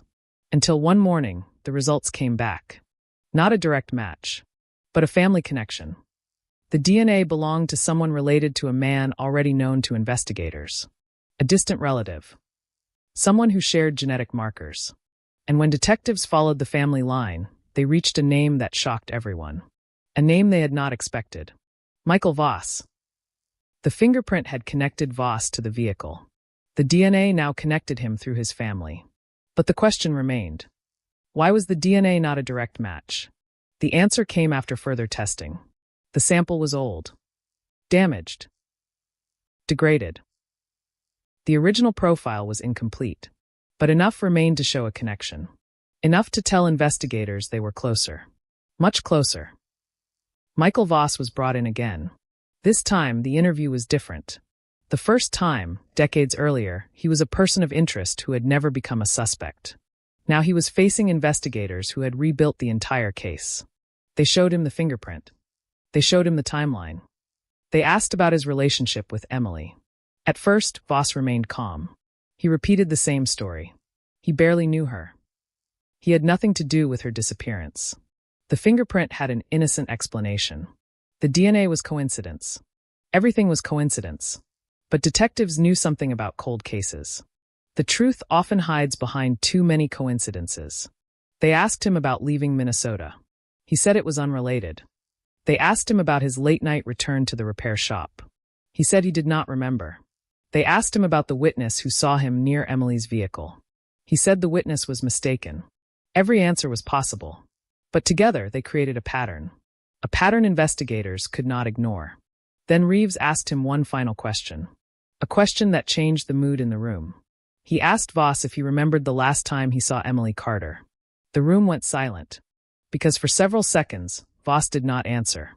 Not immediately. Not naturally. He looked down. He took a breath. And then he said something investigators would never forget. I already told you. A strange answer.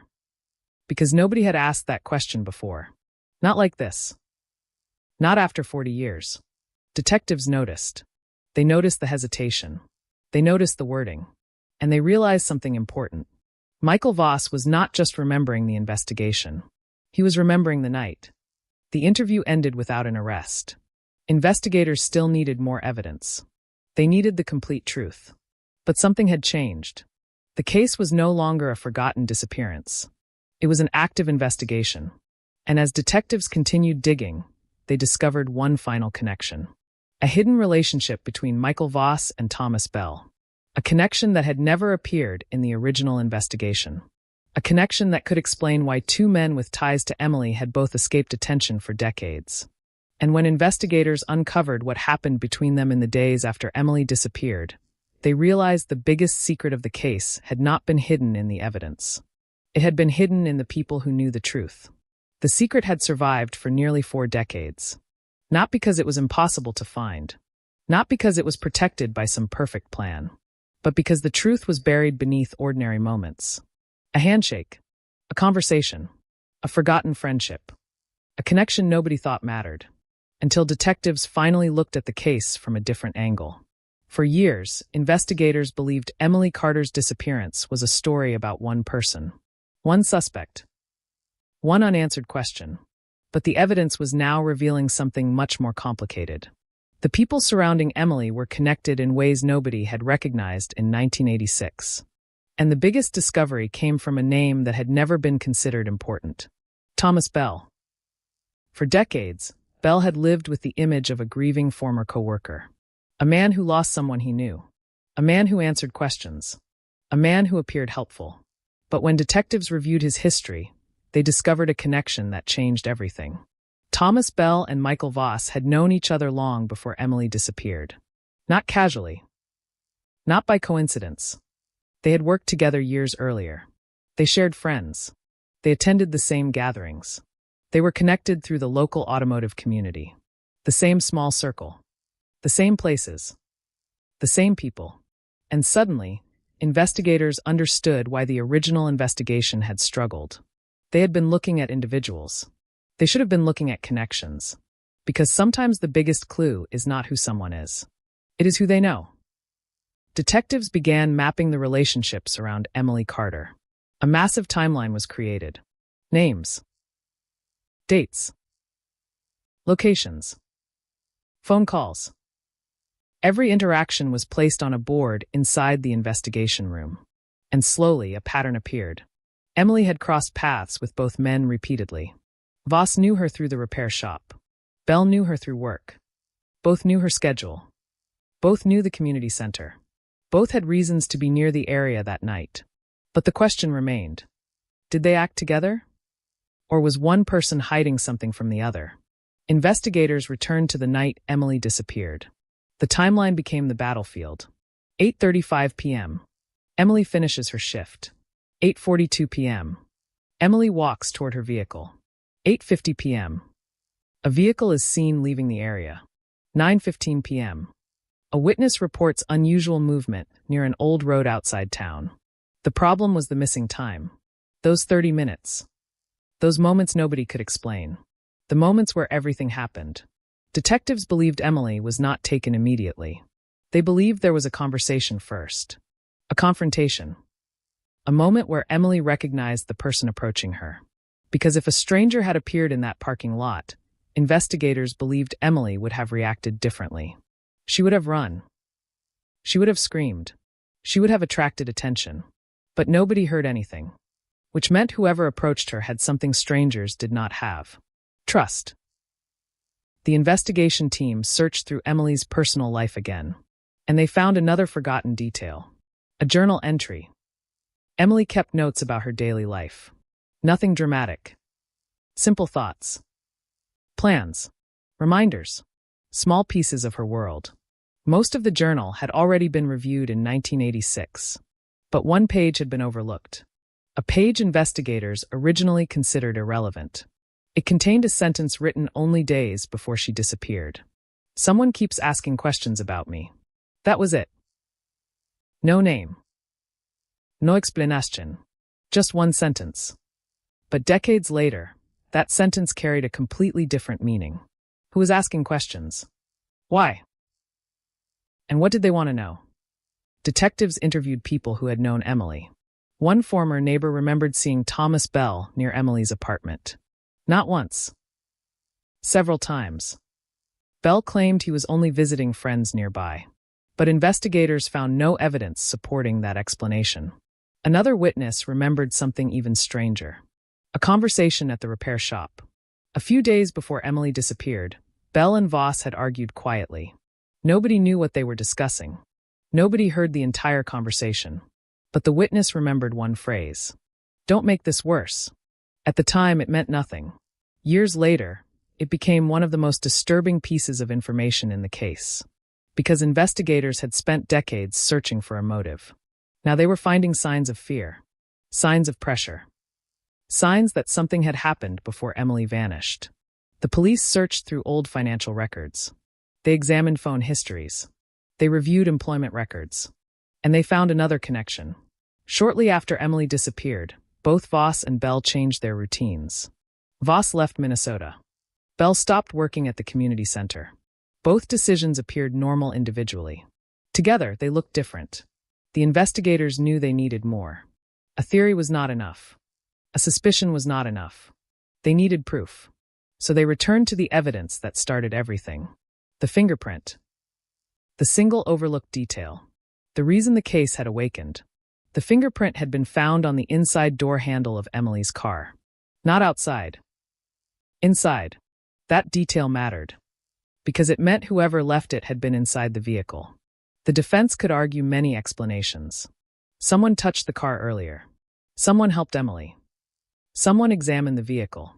But the location of the print created a problem. Why was Michael Voss's fingerprint inside a car that was abandoned after Emily disappeared? And why did he never explain it? Detectives searched for more fingerprints. Technology had improved. The vehicle evidence was re-examined. Additional prints were discovered. Some belonged to Emily. Some belonged to people with innocent explanations. But one partial print remained unidentified. A print too damaged for a complete match. A print located near the passenger side. The same area where the DNA sample had been found. The same area where investigators believed Emily may have been forced. The case was becoming darker, because it suggested more than one person may have been involved. Investigators focused on Thomas Bell. They followed his movements after Emily disappeared.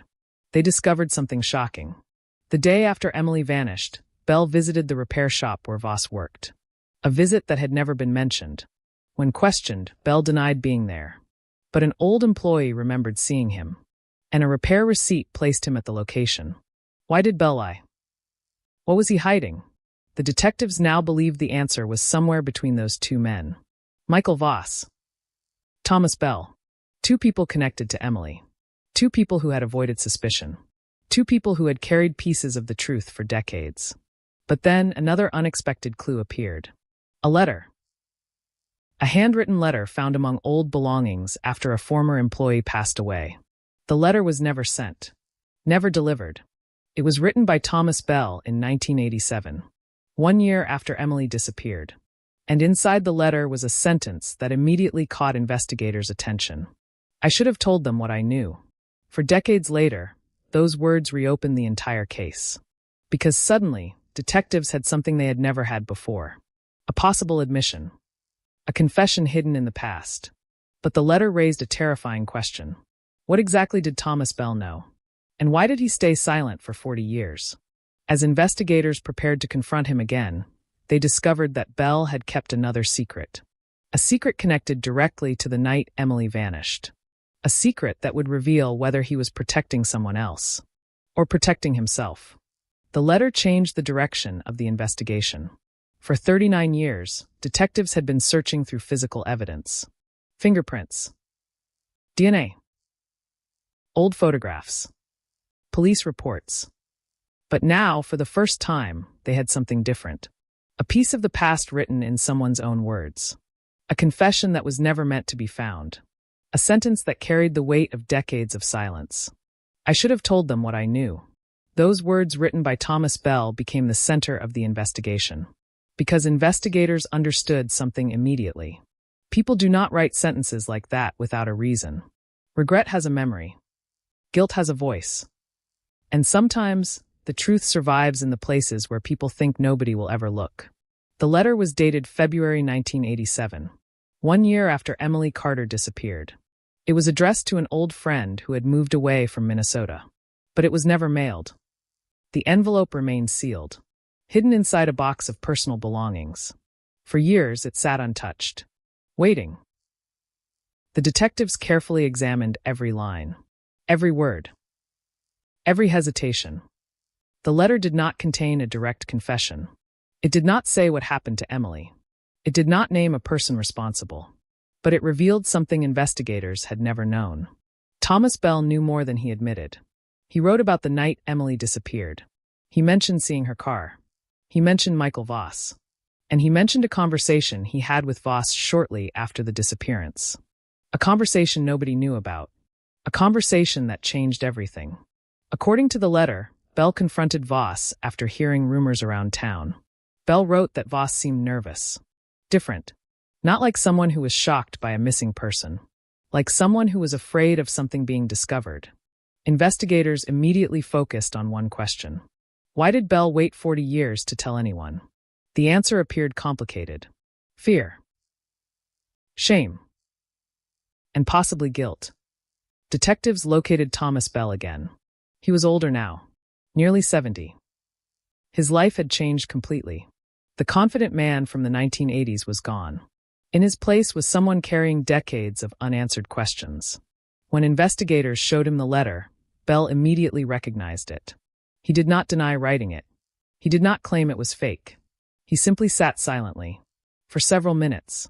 Then he said something investigators had waited decades to hear. I knew something was wrong. The statement was not an admission. But it was the first crack. The first moment the wall around the case began breaking. Bell agreed to speak. And for the first time, he told investigators about the days after Emily vanished. He described the panic in the town. The search efforts. The rumors. The questions. But then he revealed something that had never appeared in any police report. The night after Emily disappeared, he saw Michael Voss behind the repair shop. Alone. Late at night. Bell said Voss was standing beside a vehicle, cleaning something. At the time, Bell assumed it was just work. Mechanics kleanad baiklas. They repaired damage. They handled tools. Nothing about it seemed impossible. But Bell remembered one detail. Voss was wearing different clothes than earlier that day. A different jacket. Different shoes. And his hands were covered with deep scratches. Bell said he asked what happened. Voss responded with a short answer. He had been fixing a vehicle. Then he walked away. The conversation ended. But Bell never forgot it. Because something about Voss's reaction felt wrong. Now detectives wanted to know why Bell never reported it. His answer was complicated. He said he was scared. Not of Voss physically. But of what the information meant. He believed if he accused the wrong person, he could destroy someone's life. He believed police already had enough information. He believed someone else would figure it out. But nobody did. And Emily remained missing. For decades. Investigators asked Bell the most important question. Why did he write the letter? Why confess that he should have spoken up? Bell looked down. He said that every year on Emily's birthday, he thought about her family. He thought about her mother waiting. He thought about all the years lost. And eventually, he could not ignore it anymore. But the letter was never sent. Because Bell was still afraid. afraid of what would happen if he opened the door. The detectives knew they were close, but they also knew something else. Thomas Bell was not telling the entire story. Not yet. There were still missing pieces, and one of those pieces involved Michael Voss. Investigators returned to Voss's background. They discovered that after leaving Minnesota, he had changed more than his location. He changed his behavior. Former neighbors described him as someone who avoided conversations about his past. He rarely discussed Red Pine Valley. He avoided old friends. He refused to return for reunions. A man trying to forget. Or a man trying to hide. The investigators also discovered another important detail. Shortly after moving away, Voss changed his appearance. Different hairstyle. Different style of clothing. Nothing unusual by itself. But combined with everything else, detectives questioned whether he was intentionally distancing himself from the person he had been in 1986. The case now had two possible paths. One theory suggested Voss acted alone, that he approached Emily, caused her disappearance, and staged the scene. The other suggested something more complicated, that Voss and Bell were connected to a larger chain of events, that one person knew what happened, and another person helped hide it. The evidence continued to point toward the same night, January 17, 1986. But detectives needed to understand what happened inside Emily's car. The passenger seat. The damaged fabric. The unidentified DNA. The fingerprints. All of it suggested movement. A struggle. Another person. Investigators requested additional forensic testing. New technology was applied to old evidence. Tiny traces that had survived nearly 4 decades were examined. And then another discovery emerged. A second DNA profile. Not complete. Not enough for immediate identification, but enough to prove something important. There had been another person inside Emily's vehicle. Someone investigators had never identified. The discovery shocked the team, because the case was no longer about one overlooked fingerprint. It was about a hidden chain of events. Multiple people. Multiple secrets. Multiple decisions made in the darkness of one winter night. The detectives now believed Emily's disappearance was not a random act. It was planned. Someone knew exactly where she would be. Someone knew exactly how to avoid witnesses. Someone knew how to create a mystery that would survive for decades. But they made one mistake. They left behind pieces of themselves. A fingerprint. DNA. A letter. A memory. A regret.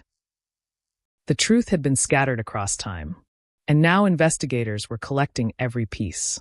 But before they could make an arrest, they needed one final breakthrough. They needed to know who the unknown DNA belonged to, because that person held the missing connection between Michael Voss, Thomas Bell, and Emily Carter's disappearance. And when the identity was finally uncovered, detectives realized the case was far more shocking than anyone had imagined. The person they had been searching for was not a stranger. Not someone who appeared from nowhere. It was someone who had been part of the story from the beginning. Someone whose name had been hidden in plain sight. For 39 years, the truth had been trapped between two worlds. The world everyone remembered, and the world nobody knew existed. In the first world, Emily Carter was simply a missing woman. A young person who disappeared on a freezing Minnesota night. A case that began with urgency and slowly faded into silence. A name that remained on a missing person poster long after the public stopped looking. But in the second world, the hidden world buried beneath old evidence and forgotten memories, Emily's disappearance was not a mystery without direction. It was a story built from secrets. A story connected by people who had spent decades avoiding the same question. What really happened on January 17, 1986? The answer was getting closer, because the unknown DNA profile recovered from Emily's car had finally produced a lead. Not a complete match. Not an immediate identification, but a connection. A genetic link that pointed investigators toward a person nobody expected. The DNA belonged to a man named Stephen Mercer. A name that had never appeared in the original investigation. A name that had never been listed as a suspect. A name that seemed impossible. Until detectives looked closer. Stephen Mercer had lived in Red Pine Valley in 1986. He worked part-time jobs. He knew people connected to the community center. And most importantly, he knew Michael Voss. The discovery sent a wave through the investigation team. Another connection. Another person. Another piece of the puzzle that had been sitting unnoticed for decades. Detectives began researching Mercer's history. They discovered that in January 1986, he had worked at a small auto supply company near the same repair shop where Voss worked. The two men were not just acquaintances. They were friends. They spent time together. They attended local events together. They had been part of the same small circle surrounding Emily Carter. A circle that investigators had overlooked because everyone had been focused on individuals, not relationships. But now the pattern was impossible to ignore. 3 names: Emily Carter, Michael Voss, Thomas Bell, and now Stephen Mercer. 3 men connected by the same town, the same time period, the same disappearance. Investigators returned to the evidence room. They pulled every file, every photograph, every note. They wanted to know one thing. Had Stephen Mercer's name appeared before? The answer shocked them. It had. Buried inside an old witness list. A list of people interviewed during the first month of the investigation. Stephen Mercer had been questioned in 1986, but his interview was only 2 pages long. He told police he knew Emily casually. He said he had seen her around town. He said he had no information about her disappearance. Then the investigation moved on. Another name. Another interview. Another forgotten person. But detectives now saw something different. Mercer had not just known Emily. He had been near the center of her world. He had attended events at the community center. He had visited the repair shop. He had spent time with Michael Voss. And he had never mentioned those connections. The question became obvious. Why? The detectives brought Thomas Bell back for another interview. This time, they showed him the DNA information. They showed him Stephen Mercer's name. The reaction was immediate. Bell became silent. He stared at the table. Then he said something investigators had never heard before. "I thought you already knew."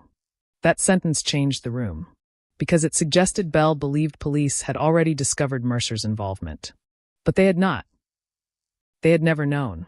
Bell explained that after Emily disappeared, he heard rumors about Mercer. Rumors that Mercer had been involved in something serious. Rumors that he had argued with Emily before. But Bell admitted he never confirmed them. He never asked questions. He never went to police. He simply stayed quiet. Another silence. Another secret. Another piece of information lost for decades. Investigators now faced a disturbing possibility. What if the person who knew the truth was not the person who committed the crime? What if multiple people carried different pieces of the story? One person knew what happened. One person helped hide it. One person stayed silent. The investigation moved faster. Detectives searched for Stephen Mercer. But they discovered something troubling. Mercer had died several years earlier. A heart attack. No criminal record. No public accusations. No chance for investigators to question him. The man who could have answered the biggest questions was gone. But detectives were not finished. Because dead suspects still leave evidence. They searched old records. They contacted family members. They examined property records. And they found something unexpected. After Emily disappeared, Stephen Mercer sold his vehicle. A dark-colored pickup truck. The same type of vehicle described by the witness near Emily's abandoned car. The sale occurred only weeks after the disappearance. At the time, nobody noticed. Now, it became another piece of the timeline. Investigators searched for the vehicle. They found records showing it had changed owners multiple times. Eventually, it was destroyed. But one piece remained. A maintenance record. A repair document from January 1986. The vehicle had received unexpected repairs shortly after Emily vanished. The reason listed? Interior damage. A damaged passenger side door panel. The same area where investigators had found biological evidence. The same area where the unidentified fingerprint had been recovered. Suddenly, the case became much darker. Because the evidence suggested that Emily's car may not have been the only vehicle involved. Another vehicle. Another location. Another attempt to hide what happened. Detectives reconstructed a possible sequence. Emily leaves the community center. Someone approaches her. Someone she recognizes.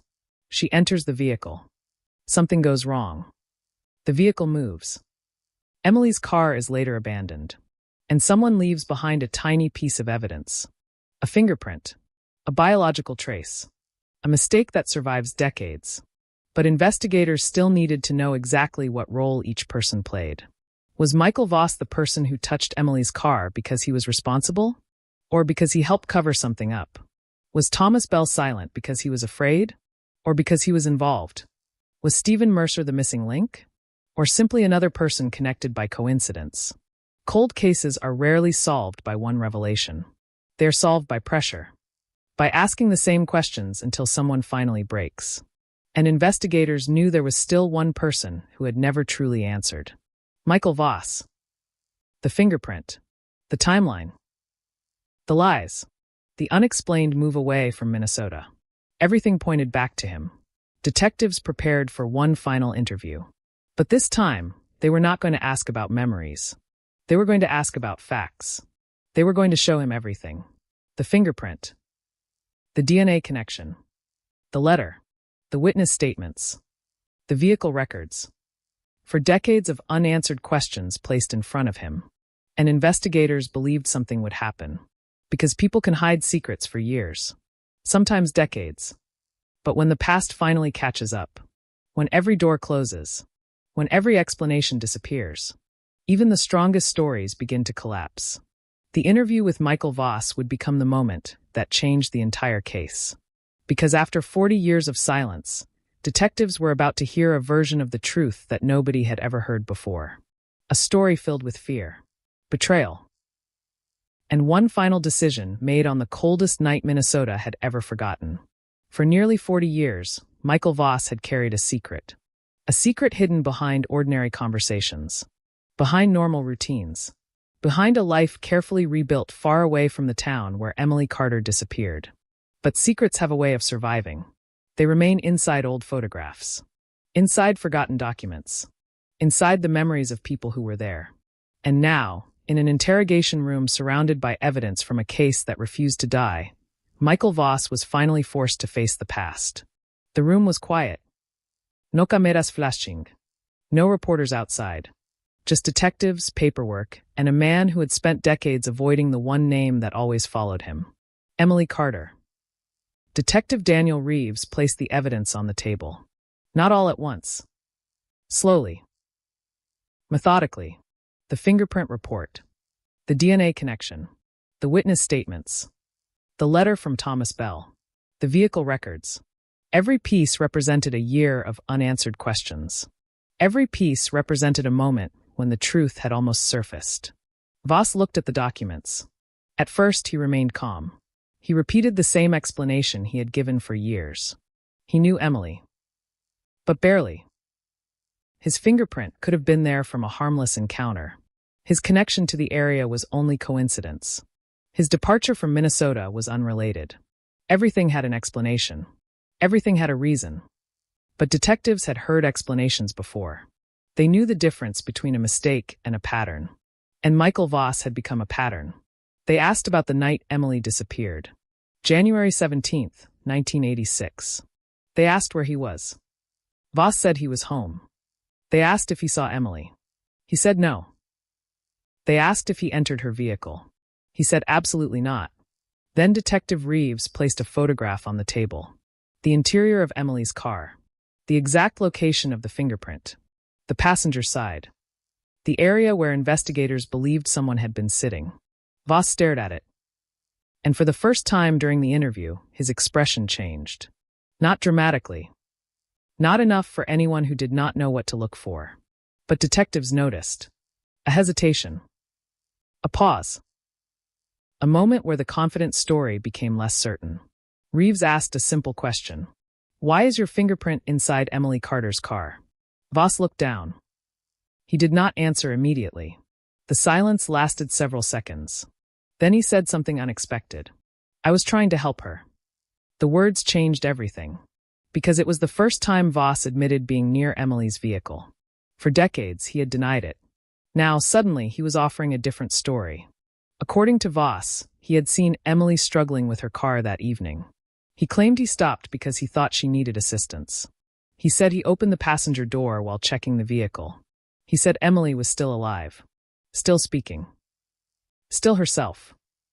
But investigators immediately noticed the problem. Voss had never mentioned this before. Not in 1986. Not during any interview. Not for 39 years. Why? Voss said he was afraid. He claimed that after Emily disappeared, he worried police would blame him because his fingerprint was inside the vehicle. So he stayed silent. A decision that, according to him, had destroyed his life. But detectives were not convinced. Because there was another question. If Voss was only helping Emily, why did he leave town 3 days later? Voss claimed the timing was unfortunate. He said his business was failing.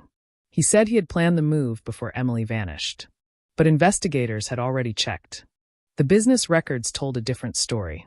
The sale of his repair equipment happened suddenly. The decision was rushed. And there was no evidence of previous plans. Another contradiction. Another crack. The detectives continued. They asked about Thomas Bell. Voss immediately became defensive. He said Bell was lying. He said Bell was trying to avoid responsibility. He said Bell knew more than he admitted. That statement caught investigators' attention, because it suggested Voss believed Bell was involved. But if Voss truly knew nothing, why would he immediately point toward Bell? Detectives asked about Stephen Mercer. Again, the reaction changed. Voss became quiet. He looked away. He said Mercer was just an old acquaintance. Nothing more. But investigators knew that was not true. The three men shared a connection that existed before Emily disappeared, a connection that continued after. The interview continued for hours. Every answer created more questions. Every explanation created another contradiction. Then detectives asked about the letter. Thomas Bell's letter. The one that said, "I should have told them what I knew." Voss read the sentence carefully. Then he said something that shocked investigators. He should have told them everything. The room became silent. Because Voss had just admitted something. He believed Bell knew the truth. But the question remained. How did Voss know what Bell knew? The detectives pushed harder. They asked about the night after Emily disappeared. The night Bell claimed he saw Voss behind the repair shop. The scratches. The different clothes. The late-night activity. Voss denied everything. He said Bell was mistaken. He said the memory was unreliable. But then investigators revealed one more detail. A detail they had saved until the end. A detail that had never been released publicly. The original evidence photographs showed something inside Emily's car. A small mark on the passenger door. A mark matching a tool commonly used by mechanics. A tool found in Michael Voss's workshop. The room changed. Because now detectives had a physical connection. Not just a fingerprint. Not just memories. A connection between Voss's profession and the crime scene. Voss became more emotional. He said investigators were twisting innocent details. He said they were looking for someone to blame. He said he had already suffered enough. But detectives knew something important. People often reveal more when they are defending themselves. They reveal what they fear. They reveal what they remember. And during the final minutes of the interview, Michael Voss said something that investigators would analyze again and again. He said, "I never meant for Emily to disappear." The sentence lasted only seconds. But it changed the investigation. Because nobody had mentioned that Emily was supposed to disappear. Nobody had suggested that. Nobody had asked whether it was intentional. The words came from him. A statement that opened an entirely new possibility. A possibility that detectives had not wanted to believe. Maybe Emily's disappearance was not the result of a planned crime. Maybe it began with an encounter that went wrong. A moment that escalated. A decision made in panic. And then a cover-up that lasted decades. The interview ended. Michael Voss was not arrested immediately. The evidence was strong. But investigators needed the full picture. They needed to know what happened after Emily's car was abandoned. They needed to locate the final missing piece. Where Emily Carter had been taken. And then days later, investigators received a call. A property owner outside Red Pine Valley reported something strange. Something discovered during construction. Something buried beneath the ground for decades. A discovery that would finally answer the question that had haunted Minnesota since 1986. Where was Emily Carter? And what had really happened on that frozen night? For nearly 40 years, the question had remained the same. Where was Emily Carter? Her name had lived in the silence between unanswered phone calls, in the empty chair at family gatherings, in the photographs her mother kept untouched, in the memories of a town that never truly moved on. For decades, investigators searched forests, fields, abandoned buildings, and forgotten roads. They followed rumors. They chased false leads. They interviewed hundreds of people. But every path ended in darkness, until the smallest detail changed everything. A fingerprint. A single mark left behind by someone who believed time would erase the truth. But time had done the opposite. Time had preserved the evidence. And now, after the investigation finally broke open, detectives were closer than ever. The call came on a gray morning in Minnesota.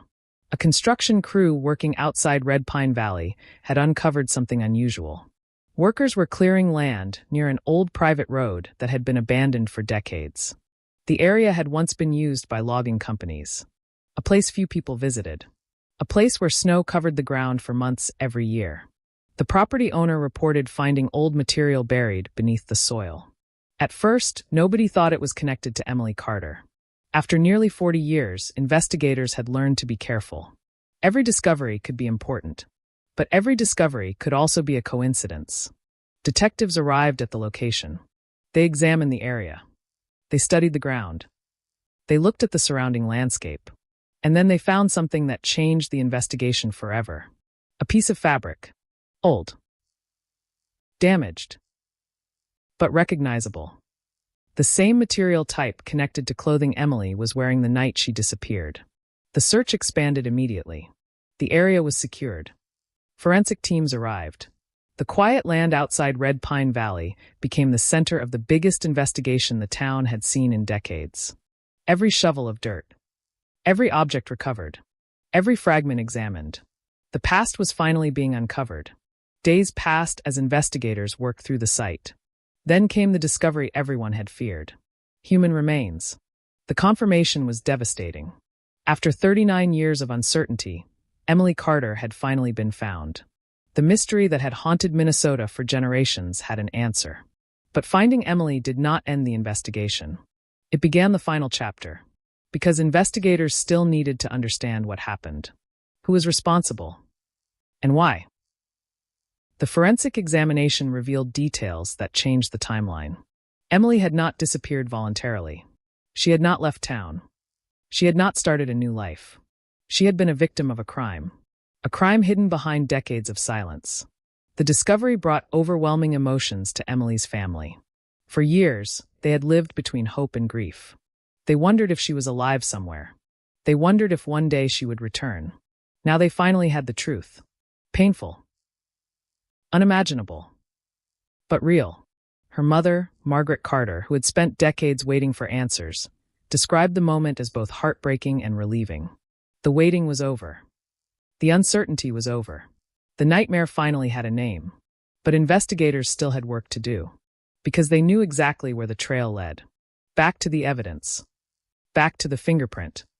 Back to Michael Voss. The discovery site revealed another important clue. A vehicle track pattern. A location connected to old repair records. A place where someone with mechanical knowledge would know how to move unnoticed. Detectives compared the location with information from 1986. And they found another connection. The road was close to areas frequently visited by Voss and Mercer. A place they knew. A place they could access easily. The theory that once seemed impossible now became clear. Emily had not vanished randomly. Someone had moved her. Someone had chosen the location. Someone had believed nobody would ever find her. But they were wrong. Because they forgot one thing. Evidence remembers. Even when people forget. Even when witnesses disappear. Even when decades pass. The evidence remains. Investigators returned to Michael Voss. This time, there was no interview room filled with possibilities. No unanswered questions. No room for explanations. The facts had changed. Emily had been found. The timeline was complete. And the fingerprint that started everything now carried a different meaning. It was no longer just a clue. It was the beginning of the truth. When confronted with the discovery, Voss's story changed again. He admitted he had not told investigators everything in 1986. He admitted he had been near Emily's vehicle. He admitted he knew more than he originally claimed. but he continued to deny intentionally causing Emily's death. According to Voss, everything happened during a confrontation that went too far. He claimed he panicked. He claimed he was afraid. He claimed he made a terrible decision afterward. But investigators focused on one fact. A decision was still made. A choice was still made. A person was still responsible. The case that had once been considered impossible was finally moving toward justice. The overlooked fingerprint became the symbol of the entire investigation. A reminder that even the smallest piece of evidence can survive longer than any lie. But the story did not end with one arrest. Because investigators still had questions about Thomas Bell. The man who stayed silent. The man who wrote that he should have spoken. The man who carried knowledge for nearly 40 years. Bell eventually admitted that he suspected something was wrong. He admitted that he knew Voss's story did not make sense. He admitted that fear kept him silent. But silence has consequences. And investigators believed that without people choosing to ignore what they knew, the truth might have surfaced much earlier. The case became a lesson in forgotten details. A lesson in missed opportunities. A lesson in how one overlooked piece of evidence can change everything. The town of Red Pine Valley changed after the case was solved. The streets remained the same. The buildings remained. The winters remained. But the feeling was different. For decades, residents had lived with a question hanging over them. Now they had an answer. Not the answer they wanted. Not the ending anyone hoped for. But an ending. Emily Carter's story was no longer only about disappearance. It was about persistence. About a family that refused to forget. About investigators who refused to stop looking. About evidence that waited patiently for technology to catch up. The cold case that once seemed impossible was finally cracked. And the detail that broke the case was the one everyone had overlooked. A fingerprint. A tiny mark left behind in a moment of carelessness. A silent witness that waited nearly 40 years before speaking. Because in the end, the truth did not disappear. It was buried. It was delayed. It was ignored. But it was never gone. And in Minnesota, where the snow once covered every trace of what happened to Emily Carter, one forgotten fingerprint finally brought the past back into the light. The case that haunted a community for decades was no longer a mystery. The unanswered questions had finally found their answers. And the name Emily Carter would never again be remembered as a missing person. She would be remembered as the woman whose story proved that even the smallest clue can defeat the longest silence.